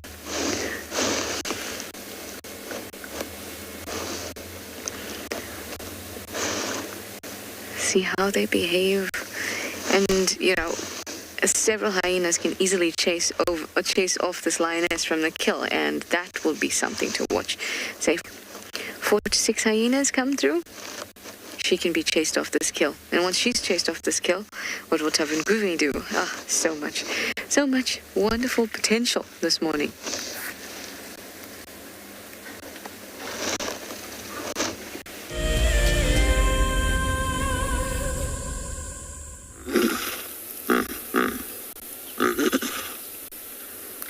We're still sitting here very well with our beautiful hippos inside the water.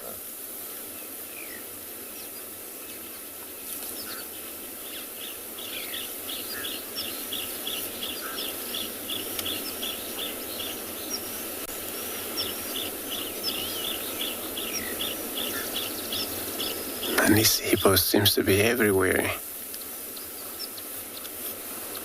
around here.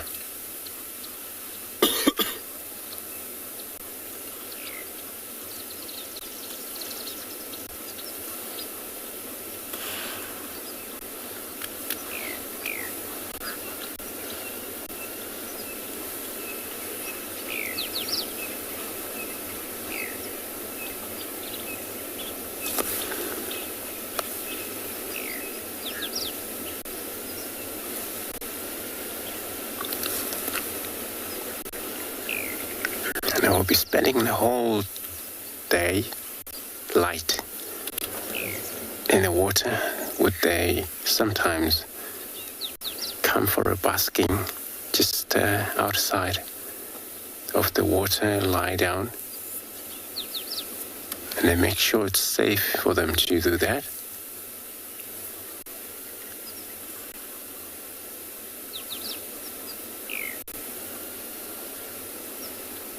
So every time for emergency, they would run back to the water.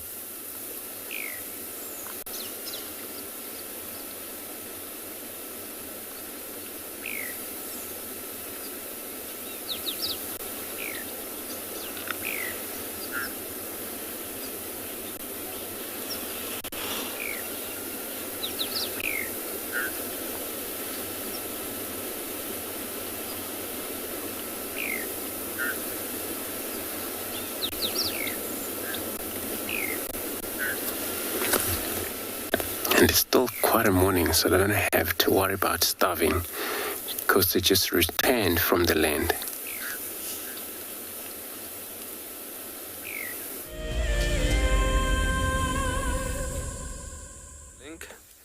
Igatos. Welcome back, everybody. And as you can see, as the sun's been really starting to warm up on the dunes, we've just come across this gorgeous eland. I think it's a bachelor group that's been coming through here. And this is a young bull actually just starting to walk through this area. You can see how he just picked up on that roost. And just beautiful walking through this dune edge as he's coming through this area. But beautiful. You can see how he's defecating, as it's a good sign for been eating enough and eating a really good amount of food. Check at him listening and trying to listen towards our direction. But yeah, yesterday we touched base on the kudu as being part of the spiraled horned antelope family. This is also spiraled horned, it's just spiraling straight upwards. And eland are mostly quite strong mixed feeders, but eats mostly on the grasses, about 70% as a good grazer, being the only one of, well, most of the only ones of the spiraled horned antelope that actually enjoys feeding on both grass and plants itself. But yeah, a beautiful antelope. I think we're going to just slowly reverse and just see if we can get to a better possibility there. Just to clear out that guy a bit more. Just beautiful seeing that guy coming across in this area. See how he's enjoying that grass as he's just picked up on that roost that he was feeding on previously. Now just picked up on some of the grasses. This area is flooded in a great amount of sweetgrass species in this particular environment. Just as he's reaching down for those grasses, speaking of which, look at that massive dewlap that this young male is already having. Now that dewlap is that skin flap on the bottom of the neck. Let's just try reverse again a bit.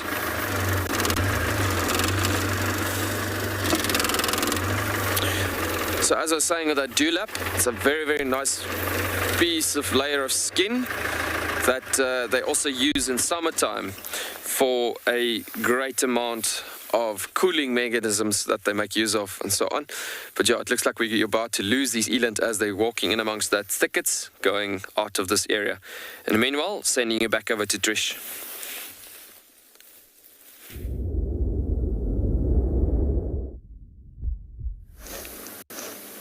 We've just moved a little bit so that we could see Tavangumi. There he is, beautiful boy. Not very far from the lionesses or at all. It just took us a bit of time to get around all the trees. Say about 50 meters, not even, less than that. But she's got the cover of the tree, so she doesn't have to look at him.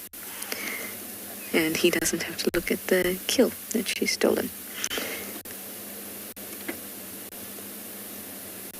They might just sit like this for a good couple hours, because he will feel very possessive of this kill.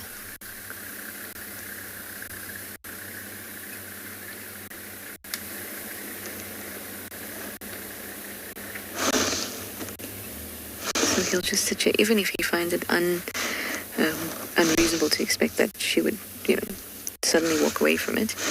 He's still very possessive of it. That's why you'll find even animals that they'll take down their kills. The leopards will take down their kills, and there'll be nothing left on it that is viable for them to really eat.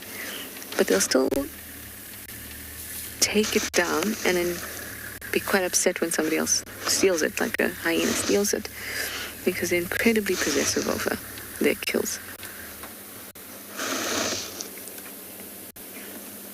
There's another vehicle that's just come and joined, and they're just parked by the lioness, having a look there. He's perked up his head. Oh, I know, you're hungry.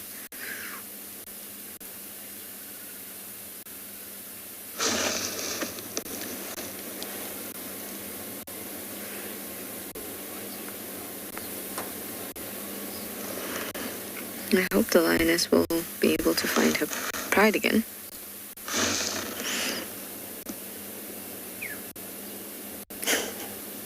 He looks so hungry. Yeah, she's been lost from the pride for a few days. I'm sure it must not be very nice.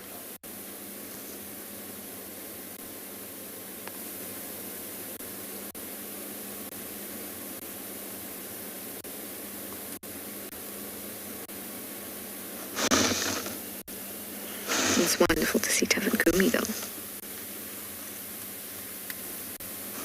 He is such a handsome leopard.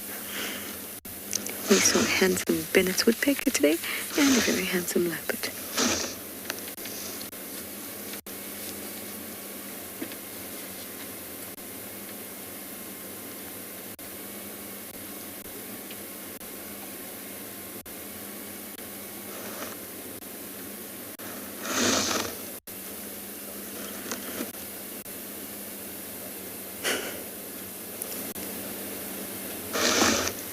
It's interesting that it feels like it felt very tense, and now that they've separated, even though, like I said, they're only like 20, 25 meters away from each other, 30 meters away from each other, even though it's just so close, because they've drawn their attention away from each other, despite the distance, the attention has really, really dropped. It almost feels like a very relaxed sighting, even though there's the potential for so much to happen. But it feels very calm and relaxed. But I guess the moment she starts to move, or he starts to move, or she starts to feed, or hyenas come through, that's when that tension will rise again.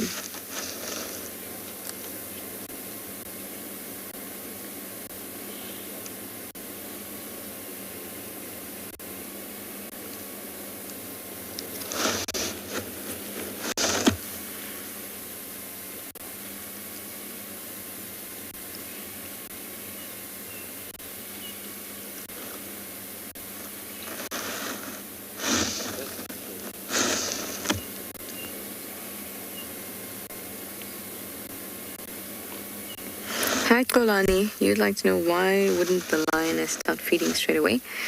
It's because when we arrived, it had literally just happened. So we probably missed a bit of a scuffle between them. Because then she started dragging the carcass down into the block. And all of that would have taken effort. So and she knows that there's another predator around. So at the moment, her primary goal is to defend that kill. It's only once she starts to feel that it is sufficiently safe that she'll start to feed. She's not very tired. She's not panting heavily. But she's not exactly comfortable.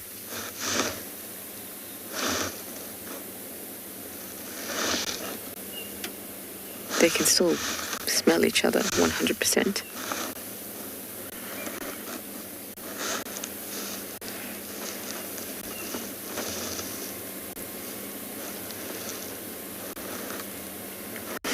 Hi Monica, you'd like to know if I think the lioness was just at the right place at the right time?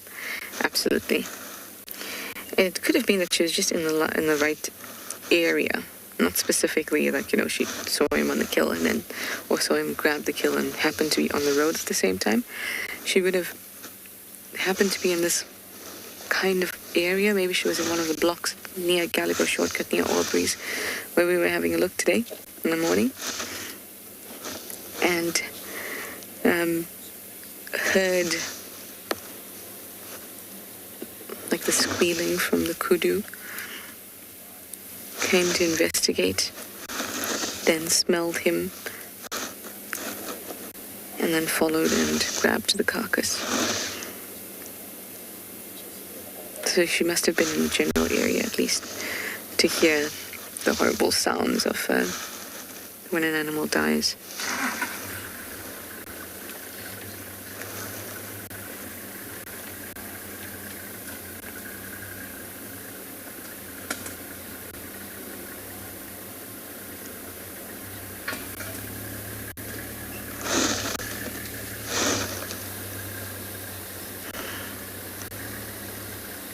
We will be able to hear once she does start feeding, even though we're looking at him for now. How lucky we get 2 cats, 1 sighting.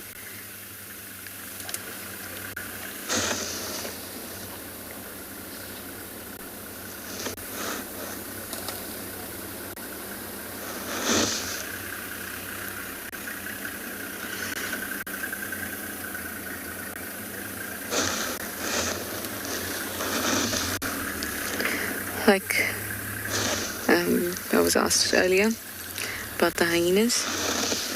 That's what I think will be happen next, if not this morning. By the time we come here this afternoon, I'm sure there will be hyenas around, and the whole dynamic might have shifted by that time.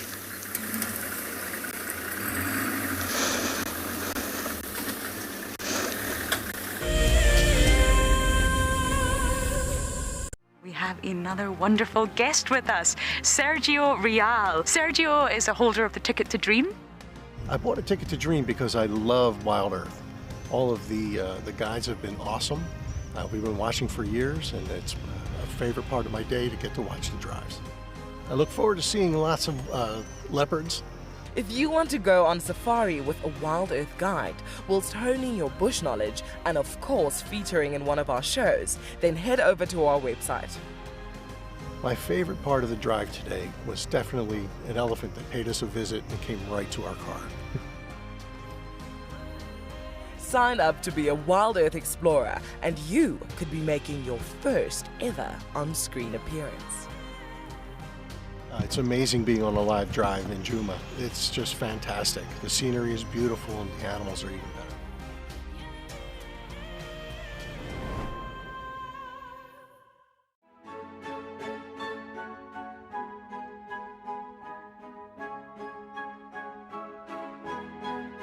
The Wildlife and Environment Society of South Africa, WESA, encourages people to care for the earth. Through innovative projects, they aim to reverse the serious issues that we face in the world today. One of these projects is Green Coast, a proudly South African award for sensitive and well-managed coastal sites. This sustainability project protects our national coastlines while providing unemployed youth with a love for their environment and a hope for the future. WESA is a membership and volunteer-supported organization. Every supporter is helping to change the only earth we have. Visit our website to see how you can help care for our earth. It's a huge privilege to be in these incredible places with these amazing animals. I love filming lions. When they do get up and do something, it's always spectacular. When they are playing, are incredibly fun to watch, especially sub-adults and cubs. I love being in the bush and working in these incredible places with these amazing animals.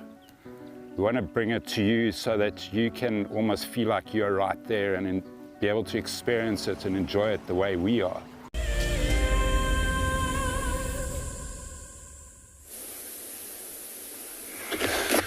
So after a little bit of a break, welcome back to Ingala. And as you can see, we have managed to make our way to the lions. A little bit of a...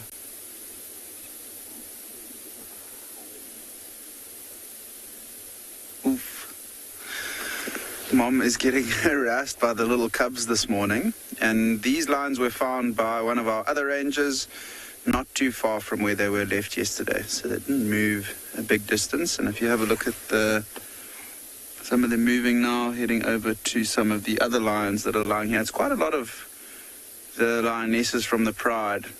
It's the two mothers and the younger lioness with the two older youngsters that are about a year now, but the little cubs are definitely stealing the show this morning.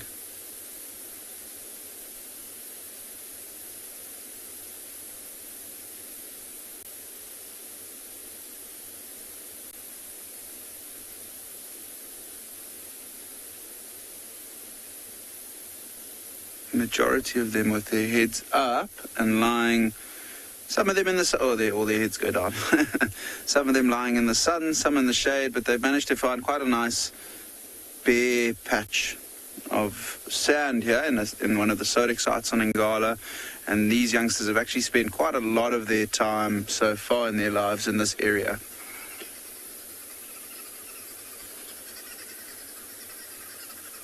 Green woodhoop is making a racket in the background.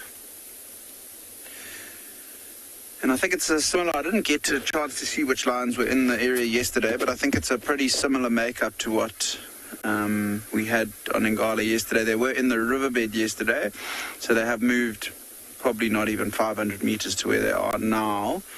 And there were tracks of lionesses moving all over the property, so I wonder if some of them didn't head out and try to hunt last night and then, after being unsuccessful, have returned back to this area with the cubs, and maybe one or two of the lionesses stayed behind with the youngsters.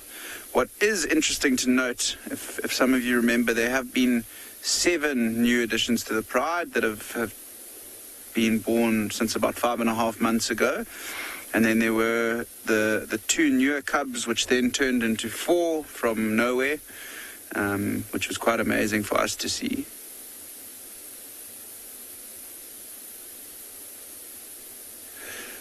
Also some impalas alarm calling, which is what the lionesses have picked their heads up and focusing on in the distance. But yeah, unfortunately with these cubs, for about the past 3 days, one of the smaller cubs of the 4 has gone missing. And we're not sure where it is and if it's alive. Probably not a good chance of it being alive, considering we haven't seen it for so many days. And when they are that small, they are very, very vulnerable.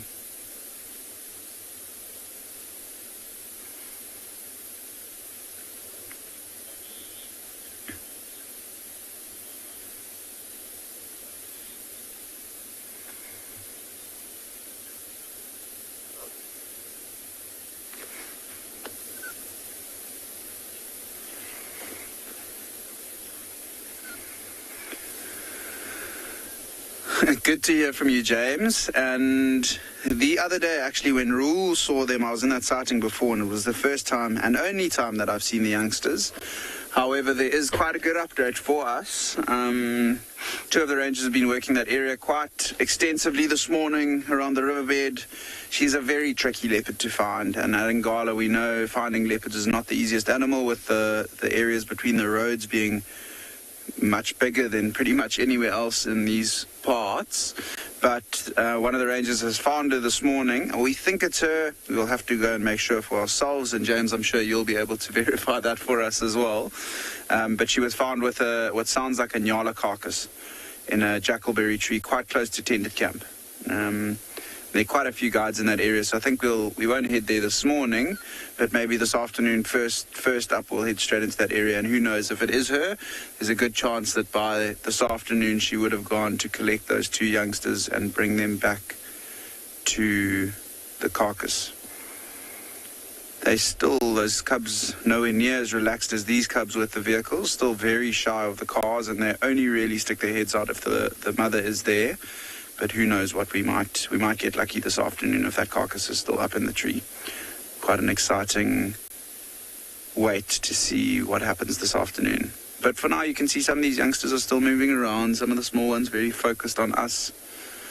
But I think it's probably going to be close to the end of activity. I mean, they're going to continue to try and suckle, and they've now moved across to one of the other lionesses to give a go. They're all just huddled and probably going to remain in the sun until it does heat up. Odie and myself are both getting to the stage now where we're going to be removing some layers. And I think the lions, once it does warm up quite a lot, they'll probably look to find the nice shaded areas around here. But that's very cute, the one of the younger cubs going over to the lioness and licking her on the head.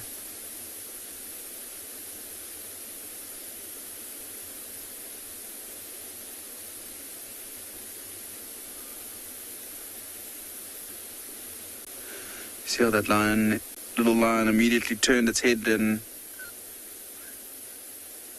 had its attention there. There was a baboon that made a bit of an alarm. Also, it's amazing to have this pride back together. We've gone through such a strange stage of lion viewing on and beyond Ngala recently, with this pride having fragmented into so many different groups. And it's nice to finally have some sense of normality coming back to the pride, with the cubs having grown up a little bit, so the lionesses are not too worried of the other lions coming in and interacting with them. They seem to be a lot more comfortable having the other, especially the sub-adults, moving around them. The big worry for us is still obviously that group of sub-adults with the young male and the 2 white ones. They still keeping their distance from these lions, and that's primarily because of those young males and the fact that the 2 dominant males are chasing them around and giving them a bit of a hard time.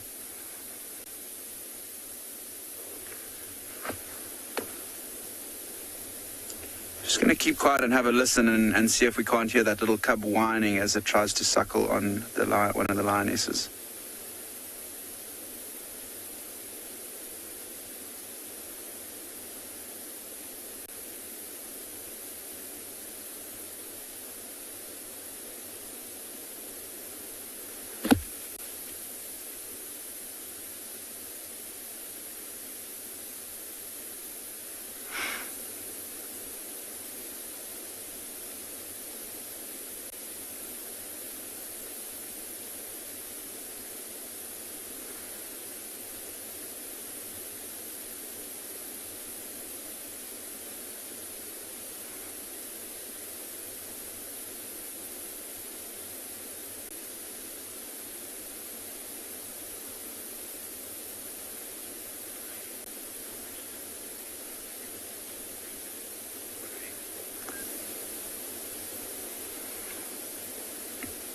Odie, there's also a interesting little pair of birds sitting on the tree above the lions.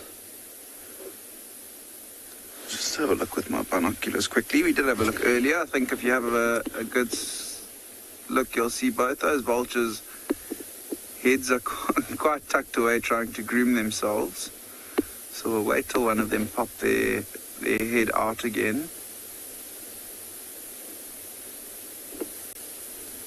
It looks like they are perched on the top of a weeping bourbion or scotia, but they are both hooded vultures.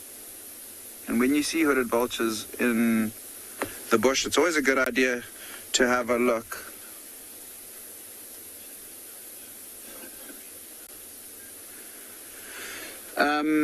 Crazy clown, no bearded vultures on Ngala, unfortunately.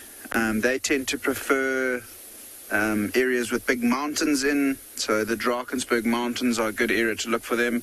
I'm sure if you followed Ngala, you would have seen there is a stretch of the Drakensberg not too far away from where we are. However, no bearded vultures in this part of the berg either, so you need to head towards KwaZulu-Natal, to some of the larger, higher areas of these mountains, and that's where you will tend to find bearded vultures. I've never seen one before, but I've seen them in books, and they are rather beautiful birds, much prettier than the hooded vultures that we have up at the top there.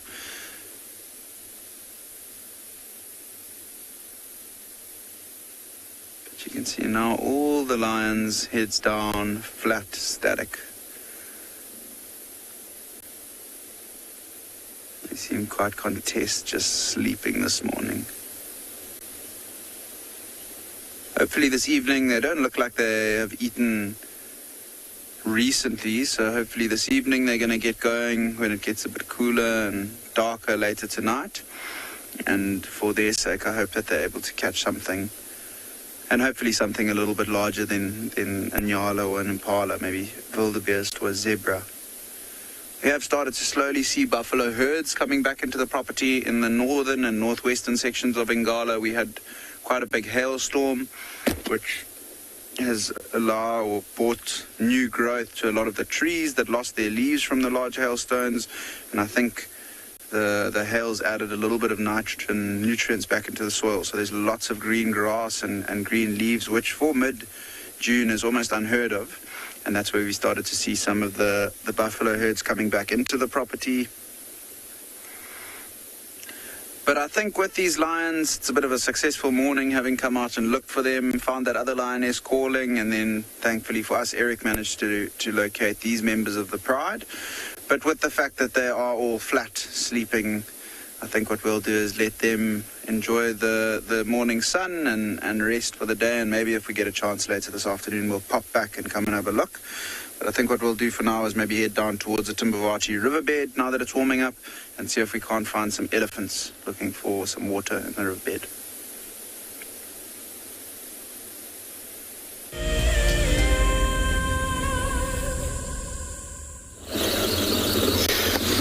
So we also have left the dam and then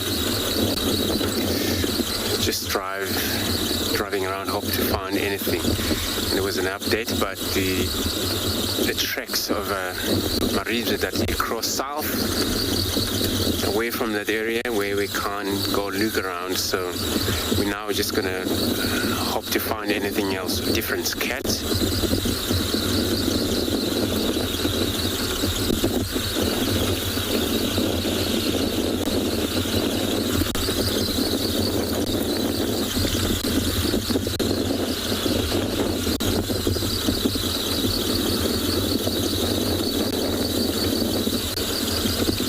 Some elephants. There has been no sign of them, but they can surprise you sometimes. Came in the middle of nowhere.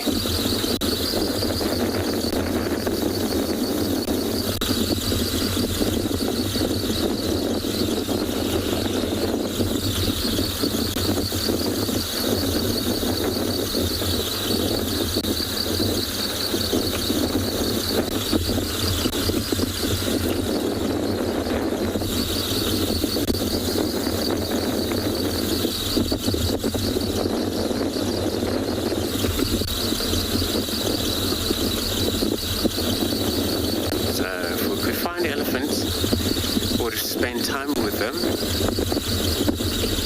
watch them.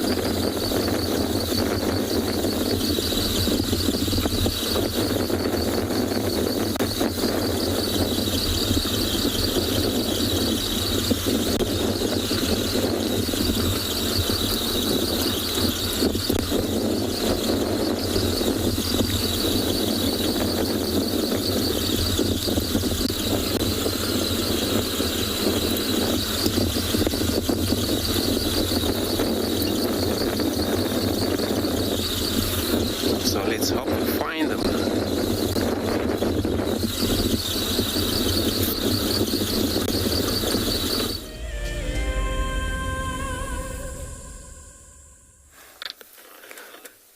Welcome back, everybody, and look at this beautiful, stunning little steenbok female. She is so gorgeous, and just as we came over the rise of this dune, it's like a flat base on the top of the dune here, and as we came over the rise, male and female, the married couple, were lying together. And so steenbok, in saying that, is a monogamous pair of animals. Beautiful, and check how she takes us over the horizon. Just so stunning, guys. Just look at that fantastic landscape as they were scouting over this beautiful dune street just below them, and a stunning rise of this dune top actually as it's coming over this area. But just so great and brilliant as you just came to us at the right time, basically, with these animals. Because the thing is, steenbok is such a shy animal, and you never really get to catch them on the camera so well, like we just done now. The thing is that they're always so much in a hurry, as it's a much shyer animal, and they live in a partnership together in that monogamous pair, mating for life. And the male, even before we could show you the male, he's ran off already. So what an incredible sighting we just had with this steenbok pair. Just beautiful. But looking at this landscape, very, very incredible, looking at where they've just taken us through to and showing us what's happening in this particular spot. But I mean, another beautiful landscape that the green Kalahari is showing us, combined with this beautiful, stunning steenbok pair. So the reason why they were lying down, the reason why they were lying on the top here is because of, as you can hear, the wind is starting to pick up in this area, and the breeze being quite cold, so they were trying to get a bit of a hiding spot away from the wind, quite a bit from the cold breeze. As you can see, the winds is starting to blow the grass tufts over the dune tops here as well, quite nicely. But in the meanwhile, we're going to continue going and see what we can find on these cheetahs that we've been looking for this morning. We're going to be sending you back over to Trish.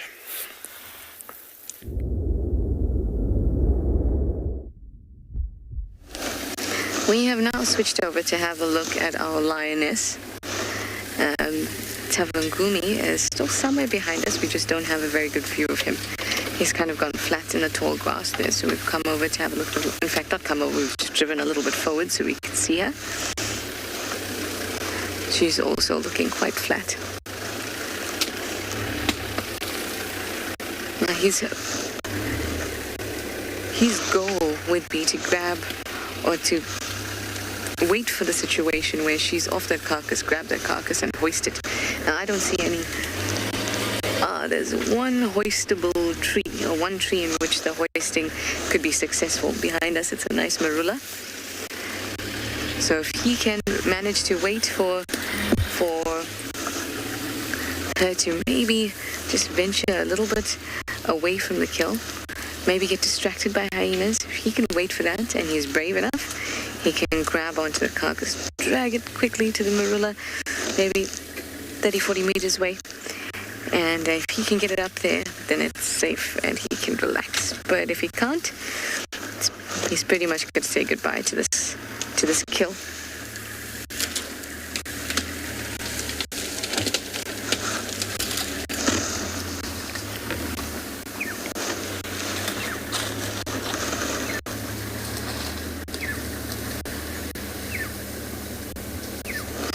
Hi Kevin, you'd like to know if another leopard came in when the two leopards work together?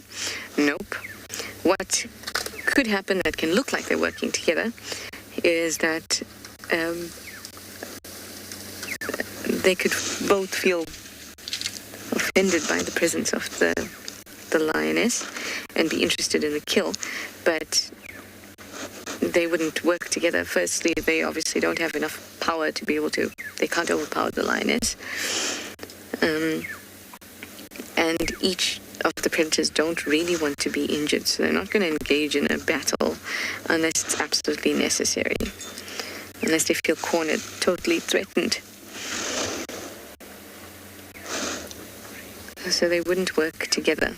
But it could look that way because they'd both be curious about the carcass. So say another leopard walks in now. That leopard would be curious about the scent of the carcass, would move towards the lioness and this carcass. Tswalu would then pick his head up because of the scent of another leopard.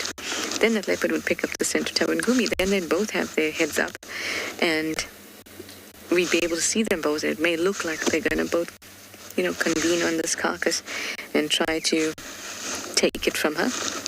But that's unlikely to happen. Each leopard is looking out for themselves. They each want that carcass, but neither of them are going to be willing to put themselves in such a position that compromises their survival, such as taking on the lioness.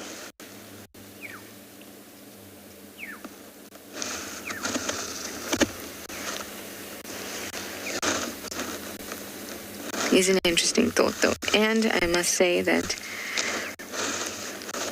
the dynamics here has taught us. The dynamics here over the years and spending time here has taught me a lot more about leopards and the way their dynamics than any textbook. So, we could see it. Who knows? But it's very unlikely. Hi, Rian. Rian would like to know if Tswalu will get any of that kill. We'll just have to wait and see, Rian, because that kill looks hardly opened at all. Still pretty intact, so he's obviously not had anything to eat from it yet. And we'll just have to wait and see whether he'll have anything to eat from it this afternoon.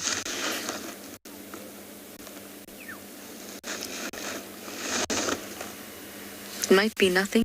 She might eat half and then carry on, look for a pride as the evening sets in. Then he comes and gets the opportunity to have something to eat. But then by that time he'd have to deal with the potential hyenas as well. So we'll just have to wait and see. We'll just have to come back this afternoon. I love that, though. Right now, we know what the scene is. We know what the situation is and was. We can come back in the afternoon and it can be completely different. You'll see somebody else in the kill, maybe. Even a completely other leopard on this kill. It's amazing what the sound of a dying animal, the smell of an animal that's been opened up can do, what it can attract. So we'll just have to see this evening.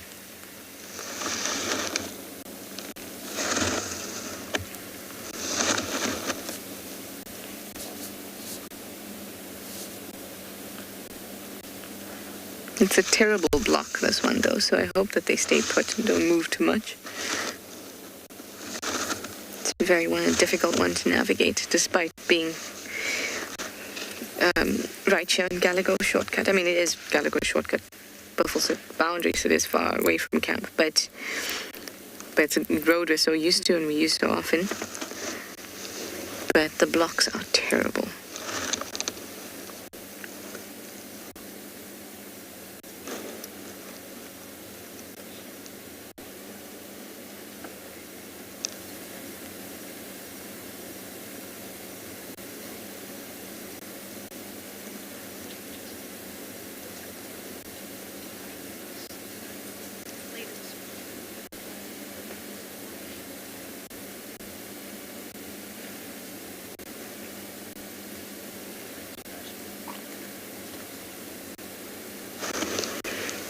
We're obviously just going to sit here and see what happens, although I doubt there'll be too much movement,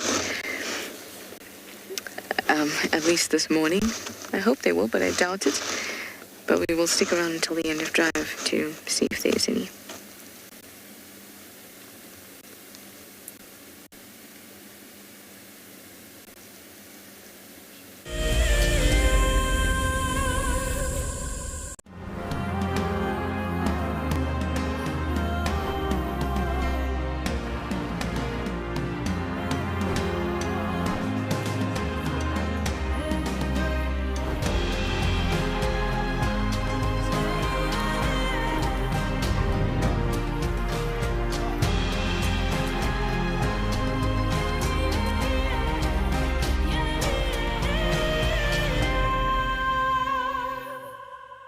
Hi everybody, I'm Tiana, I'm from Johannesburg, and I am one of Wild Earth's biggest fans. Been watching for 4 years, DG here from the Ozarks. It's been 4 years for me and I'm not leaving anytime soon. It's given me a time away from the hassles of the city, and it's given me a connection to a place that has stolen my heart, which is Africa. Last year we lost our son, and now we're just watching Wild Earth. Love to all you guys. You are reminding us of the role that we play in nature conservation, each and every one of us. You have reconnected myself to a dream that I had as a child to get involved in nature conservation, and for that I'm really grateful for as well. Thank you, thank you, thank you.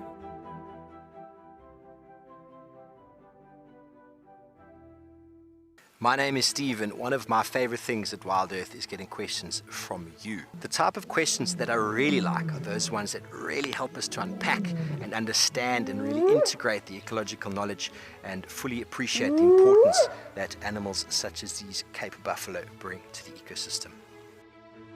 If you want to ask a question on Wild Earth, you're going to have to register on the website, but once registered, just head on over to the live safari page and enter your question under the live feed. We have a baby pangolin, a baby pangolin. This is off the charts. This animal is about from your fingertips to your elbow. That's the total length of this animal. This is unreal. This is unreal. This is unreal. This is like now my 4th Christmas in a week. We should do this more often. Tune into Wild Earth every single day. It's in your nature.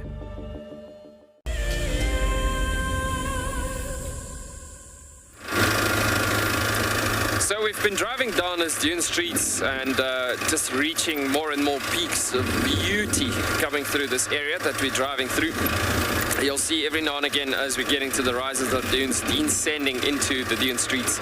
It's just a breathtaking, brand new experience over every single dune top. Some 2 Namakwa doves flying across here in front of us. But yeah, just gorgeous looking over these peaks of these dunes as we come through this area. But bottom line is, as the breeze is also starting to pick up quite a lot at the moment, more and more as we've been seeing, like that Steenbok previously, animals are lying down, trying to take cover from this wind.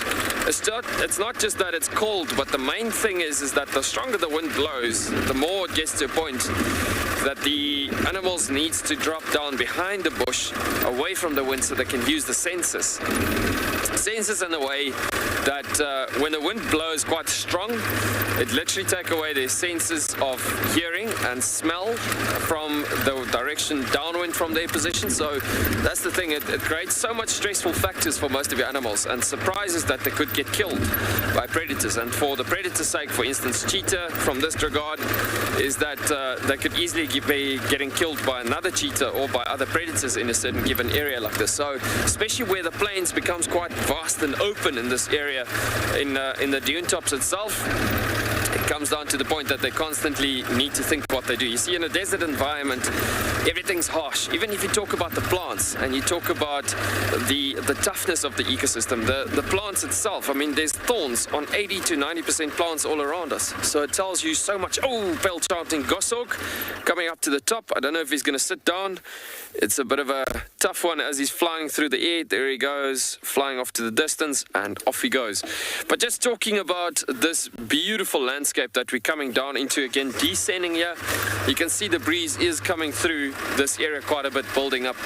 So I guess animals, you see, the thing is, animals need to adapt so much in the Kalahari constantly, just by looking at the plants even. I mean, the plants is just talking so much more about this ecosystem, saying that it is a tough environment, and even every single to second plant around you needs to be protective and defending itself over the landscape itself with animal movement itself. So talking about it from that point of view, the moment there's just a slight breeze lifting to becoming quite strong, it truly comes down to animals will adapt to their changing conditions constantly happening in this particular environment.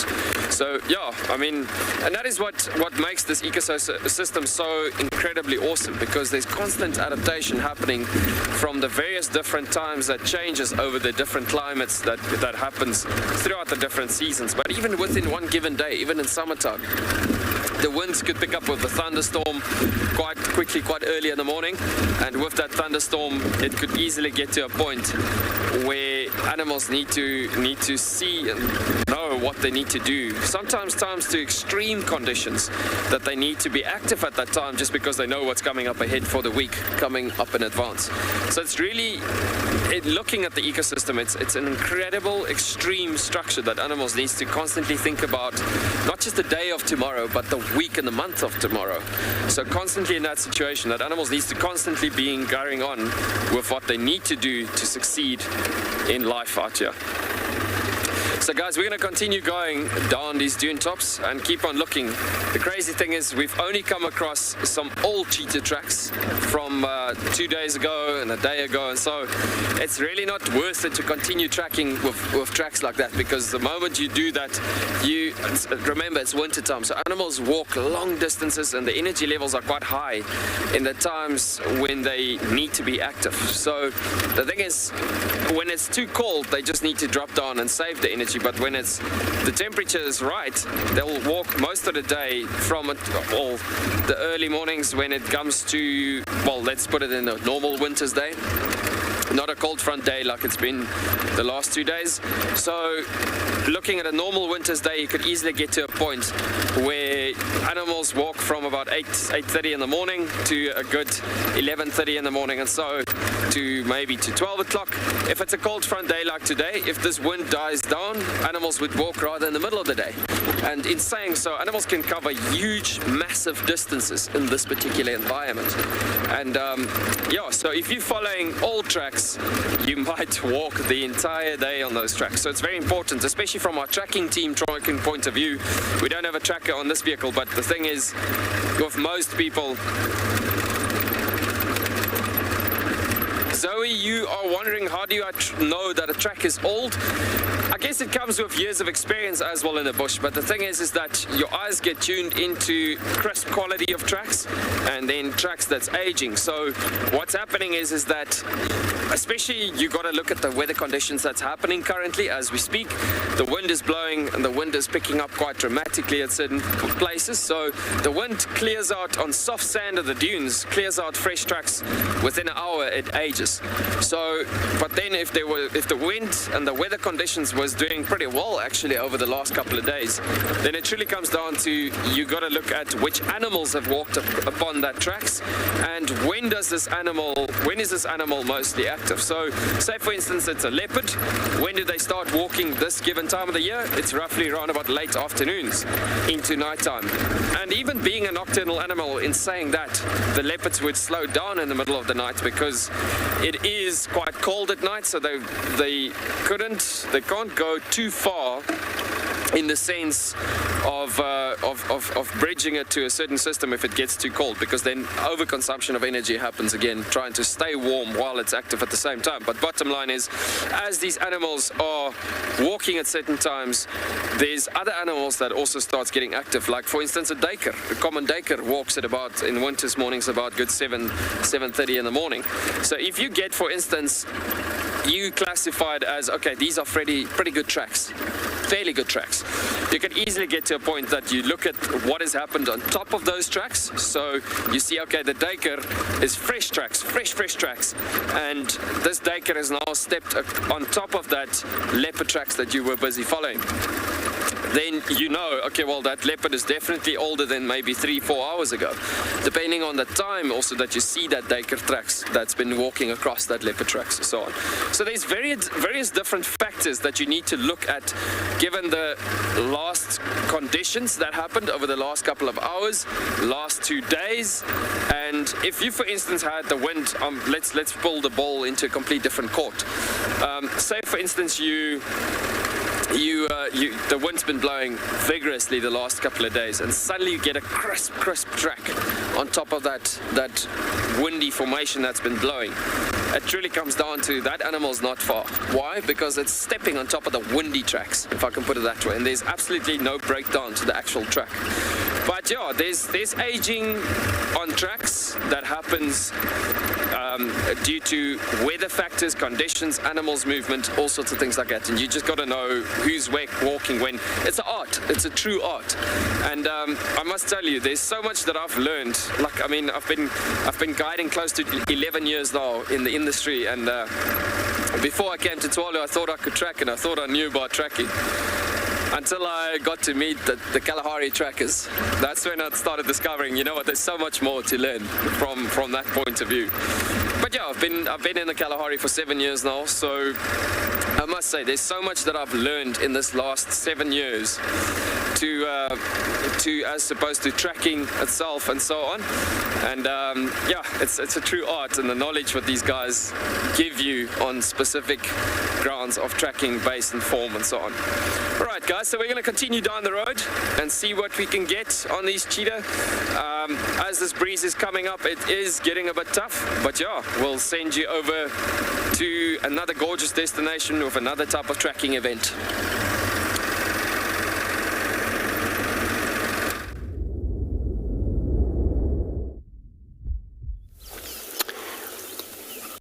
Thanks, Johan. Indeed, it's true.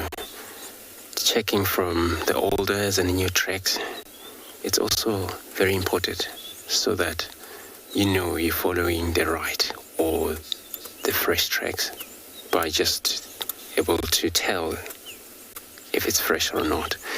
We're just tracking the elephant around here also, where now we just come across there dropping. It looks like to me probably also over the night. That is not really fresh. But this is to tell that they were around here just by looking at this dropping.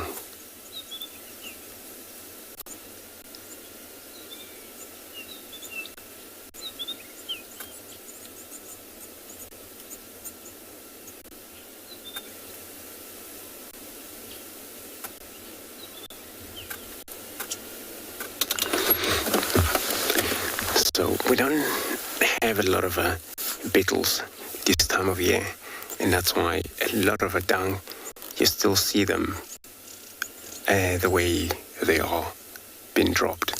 So during the summer where there's a lot of beetles, and that dung would be already disturbed, and then of course later on when it's dried a little bit, not very hard, we'll have a lot of hornbill also that will be searching for an insect that will be consuming that poop as well.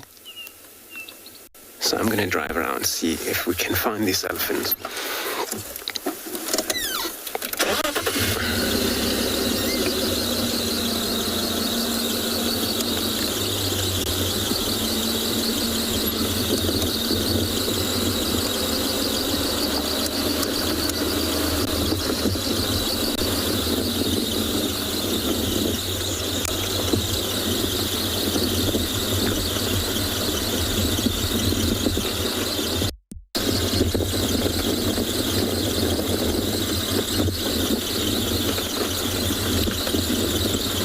Continue to check. Not sure how far they've gone, but it happens they're around still.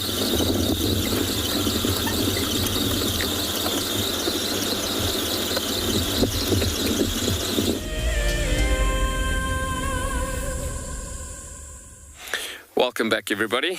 And so we have literally just found this beautiful dune top once again. We're just scanning a bit over these dunes and looking over this gorgeous landscape, looking at the peaks of the dunes, typically behind the bushes, as we were mentioning about the breeze of the wind coming through quite a bit, and trying to see if we can possibly see some cheetah scouting over the landscape, sitting, breaking away from the wind behind the bushes on the top of the dunes. So scan along with us, and we're going to be looking and seeing if we don't see any cheetah heads peeking out over these dune tops. as we are in proper cheetah country in this area. So we're going to be looking at the dune tops a bit and see what we can see. And yeah, just listen to the sounds as well, listen to the breeze. I see an oryx in a far distance on the dune top as well. Just enjoy the landscape a bit with us.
A beautiful oryx just walking across the landscape.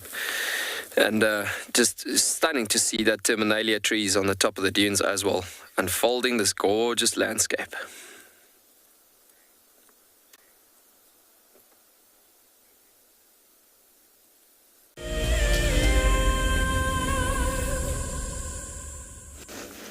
Not much has changed on this side, except that she's rolled over on the other side.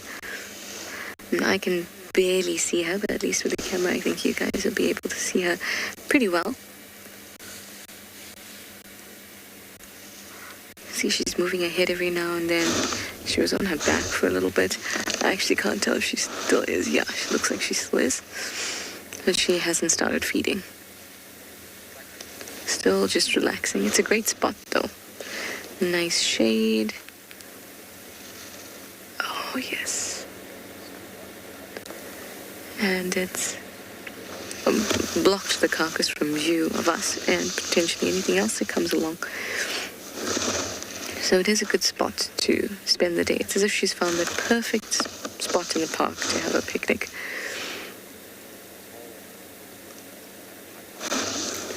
So Tavangumi is flat. I can't see him at all anymore.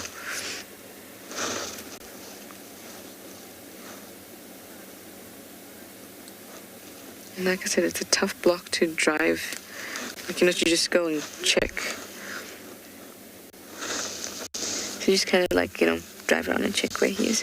And it's a tough block, so we can reverse a little bit and have a look in that direction in a bit. Yeah. I had a question. I'm just going to grab the name of the viewer again. It's about whether I can expect vultures to come through.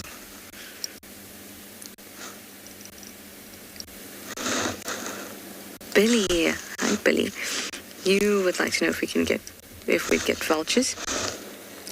It's very likely that we would get vultures. Vultures especially will fall around lions on a kill. But it's a small kudu. It's a kudu calf. So it's not like there's plenty to go around and the vultures can just kind of stick around like they would if there's a buffalo or a giraffe. But that doesn't mean that you're not going to get scavengers coming. You can get some tawny eagles, bats, leers, vultures, perhaps even those marabou storks might make their way in this direction. But we're going to have to wait until they actually start being up into the sky where they can look down and see that there's a lioness who's displaying the behavior like she's got a kilt by a tree, it's in the shade. They'll actually be able to see very well from up in the air, but I don't see any animals in the air yet to be able to look down. Theo Tawangumi's just picked up his head. I didn't realize he was right there. Can you see him? Let's try.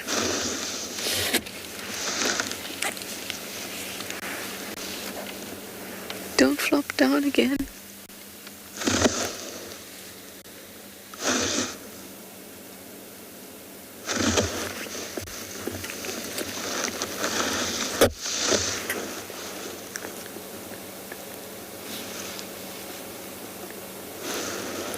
Can we see him?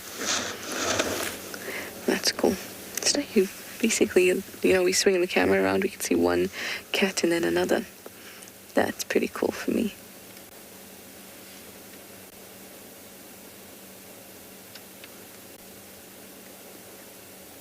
I'd also like to point out that despite the aggression and violence so many people do associate with predators out here, when two predators meet, there's been prized possessions stolen. Survival is compromised, at least briefly. Yet we don't see them savagely going at each other and there being lots of blood and gore. In fact, they'll try their hardest for that not to happen, which I find very interesting, and I think that's a side of predators and the whole more death associated sides of nature that we must appreciate. They don't display violence just on a whim because they can, because we think that they're violent species, or because they're just predators with claws and these teeth, and they're always tearing apart flesh. Not really. They do it to survive, not at each other, unless it's really, really compromising their survival. There's a huge threat, not just stealing some food. Anyway, let me send you over to Yuan and Tswalu. I will stick around here.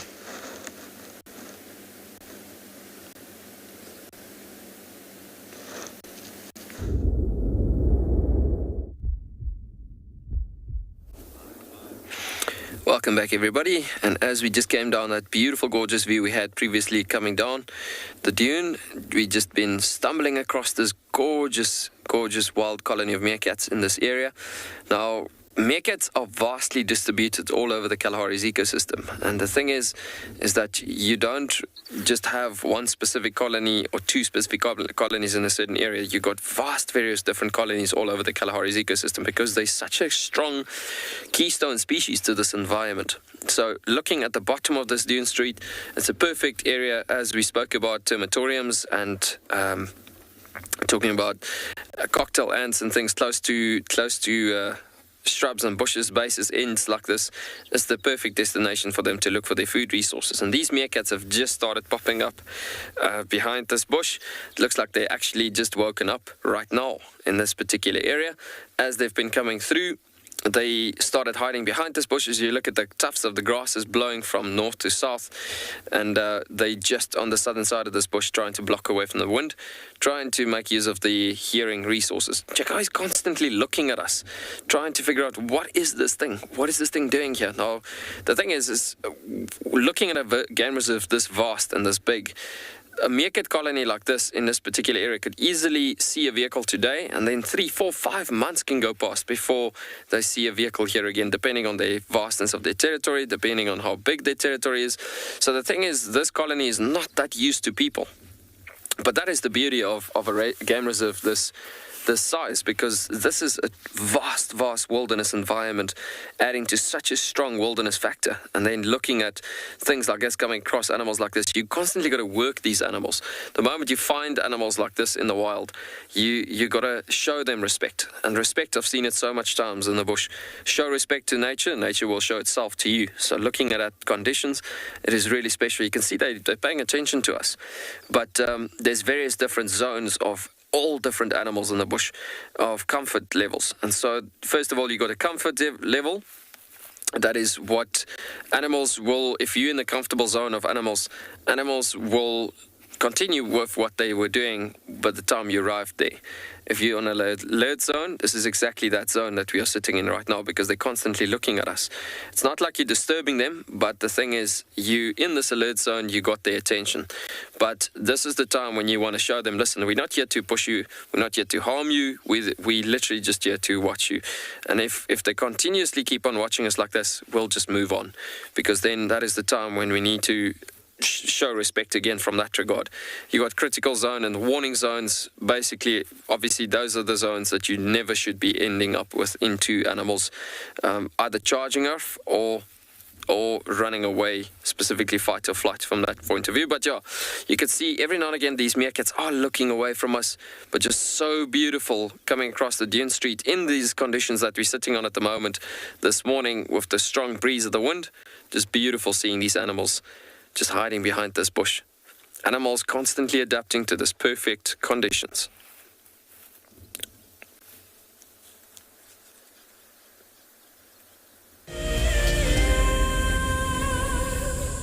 The annual Safari Guide of the Year competition aims to create awareness for those men and women who dedicate their lives to tourism and wildlife. This year's event will be held at Marataba, a breathtaking privately managed section of the Marakele National Park in South Africa's Limpopo province. In celebration of this, Wild Earth and Marataba Luxury Lodges are offering all explorers a chance to win a 3-night stay at Marataba Safari Lodge for you and a friend. In addition to a spectacular land-based safari, Marataba Luxury Lodges offer an opportunity for guests to cruise peacefully along the Matlabas River, watching the animals as they drink and wallow. The lodge offers you a chance to lie by the pool or enjoy a spa treatment, and one night could be spent sleeping out under the stars in a luxurious treehouse. Sign up to be a Wild Earth explorer before the 30th of June, and it could be you heading off on a long-awaited getaway. Wild Earth Explorers, it's in your nature.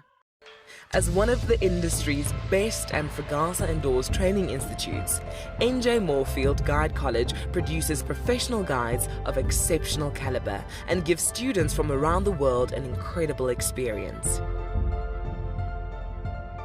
NJ Moore offers courses to suit all types of interests. The full-length career course results in a Fagasa accredited qualification and the option of a 6-month internship at one of Moore Family Collection's luxury safari lodges. Shorter courses are a great introduction for those considering a career in field guiding or even a life-enriching experience in your gap year. With spaces still available in July, don't miss out on this fantastic opportunity to live your African dream.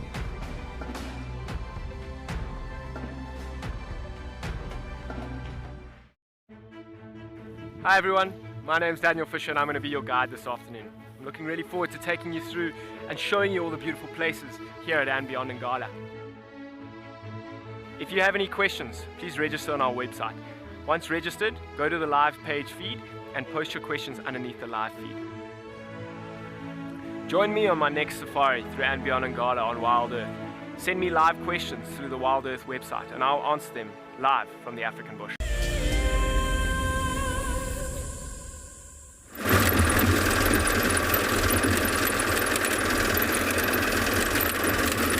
We're just driving across this gorgeous landscape, constantly just keep on pushing west. This morning on the reserve, we've been having quite a bit of animals. As I was saying, as we've just seen with that meerkats as well, quite a lot of animals are trying to hide away from this wind as it's quite a bit of limiting factors. There's a gorgeous wildebeest male, actually a territorial boy, that's just moving off. You see, he's actually running off again due to the fact that the wind is so much picking up at the moment, and animals just doesn't like the fact that the wind being so strong, just putting so much limiting factors out there. But yeah, he's just stopped there again. Let's see if we can pull a bit forward. And yeah, he keeps on remaining behind the bushes there. But a beautiful animal. There you can see the horns just picking up, coming out there again as well. But a stunning male. And just something interesting as we just come across this stunning wildebeest male here. You must have seen the blue wildebeest quite a lot on the show before, but looking at the horns hooking to the sides like buffaloes and the stripes on the sides of the body. I mean, it's such distinctive, those black stripes that you get on the sides of the body coming down. And in German, they're actually known as a Streifengenu, which is basically saying striped wildebeest. And so that is where the name in German comes from. It's actually very distinctively looking at those stripes that I was just seeing in the sunlight. The moment we came driving past, just so cool seeing that stripes being highlighted, the dark lines in the sun as we came through. But yeah, lots of oryx in amongst those thickets as well to our right hand side coming up. but loads and loads of animals just been hiding, trying to get away from this wind. So I guess towards this afternoon, as this wind might be dying down a bit more, we'd be getting to possibilities that animals would be displaying more and more towards the afternoon, the light opening up quite a bit and warming up as well quite a bit as well. But the stressful limiting factors has been happening quite a bit here this morning, and being the fact that we've only seen all the tracks of cheetahs as well in this given areas this morning. But yeah, beautiful still.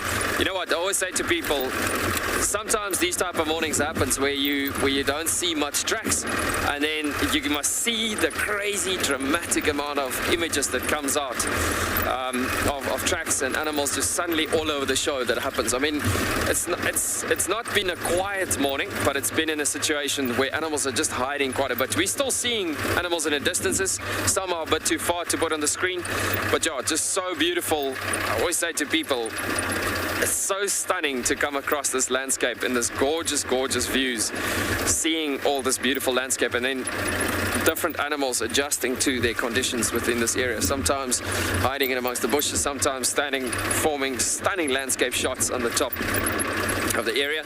There's a lovely, lovely oryx male coming through, also hiding behind the breeze, the winds, behind the bushes here coming up as well.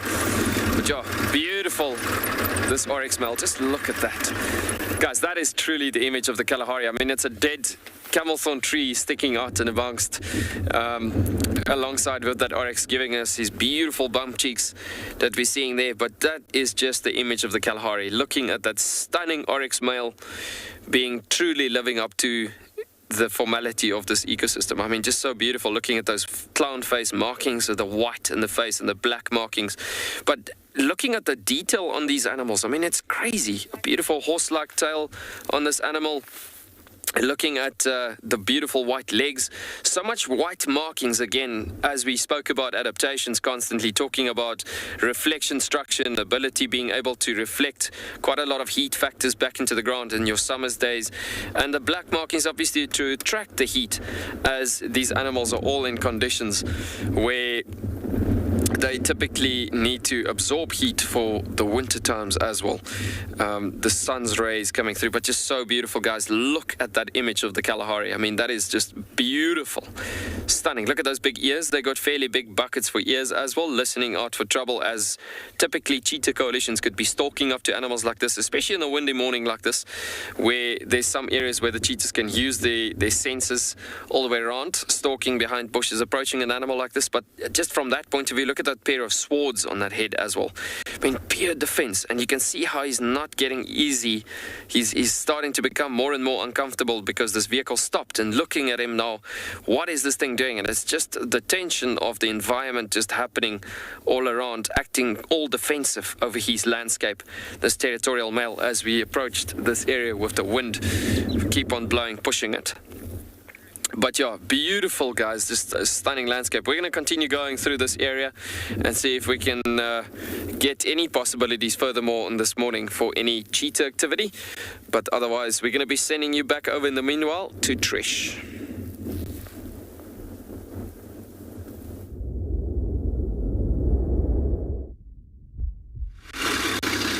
She's still sitting there in her corner and she hasn't eaten yet. There's a lot of speculating going, why isn't she eating? But I don't think it's too big a deal. I think she's just waiting to feel a bit more comfortable. Maybe she's somehow stressed a little bit. We're not sure, but I have no doubt that she will start eating at some point. Especially if he doesn't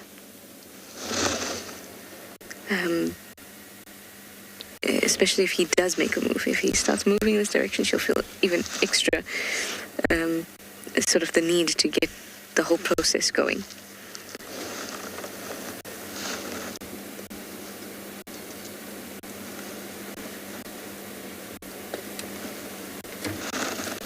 Alison, you'd like to know if it's better to wait here, I guess, for Tavangumi, than to go off and hunt again.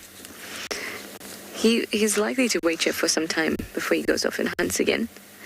It obviously depends actually on the leopards. Like Tlalamba doesn't do that too much. Like she'll wait a little bit if a kill is stolen by something, and then she'll move on. She doesn't kind of dawdle, hoping that she'll get her kill back. But I guess because it's just happened and he hasn't, this lioness hasn't opened up the kudi yet, maybe he feels he's got a chance. She hasn't started feeding. I mean, also these animals here can expect to see hyenas and stuff like that coming. Maybe he's waiting for that opportunity. But he can only wait so long. At this point, sitting here right now, given the situation, if I were him, I would also wait to see what happens before I know for sure that it's a lost meal and that I need to move on. If by the evening nothing changes, I mean, she's going to start eating better. And if she doesn't, then we can start thinking about why on earth that would be. But if by the evening, or like even like 4:30 or 5, when it starts to get much cooler, if I were him, I would move on, even if she still hasn't started eating. But right now he's put in the effort. He's not going to hunt at this time. It's already too sunny and warm. So he's going to be lying up in a bush somewhere anyway. So he might as well be lying up in an area where he can see his kill and see what's about to happen with it.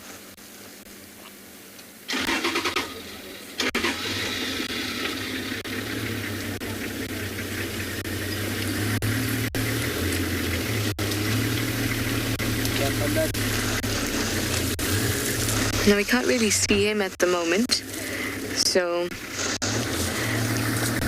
we're going to just watch the lioness. He's down flat. There's other vehicles around as well. So we're just going to stick and watch her. Like I said this afternoon, this is prime to come and watch again to see what's happened. We've really followed what's happened here from the very beginning. Just missing the portion when she actually approached him. However, that must have sounded. I'm sure it would have been very impressive. But speaking of this afternoon, everyone, it's that time where we say thank you so much for your questions and your comments, for sticking with us and watching our wonderful sightings. And we'll see you this afternoon for Sunset Safari. I hope that you have a good morning or evening wherever you are. And we'll see you later. Bye for now.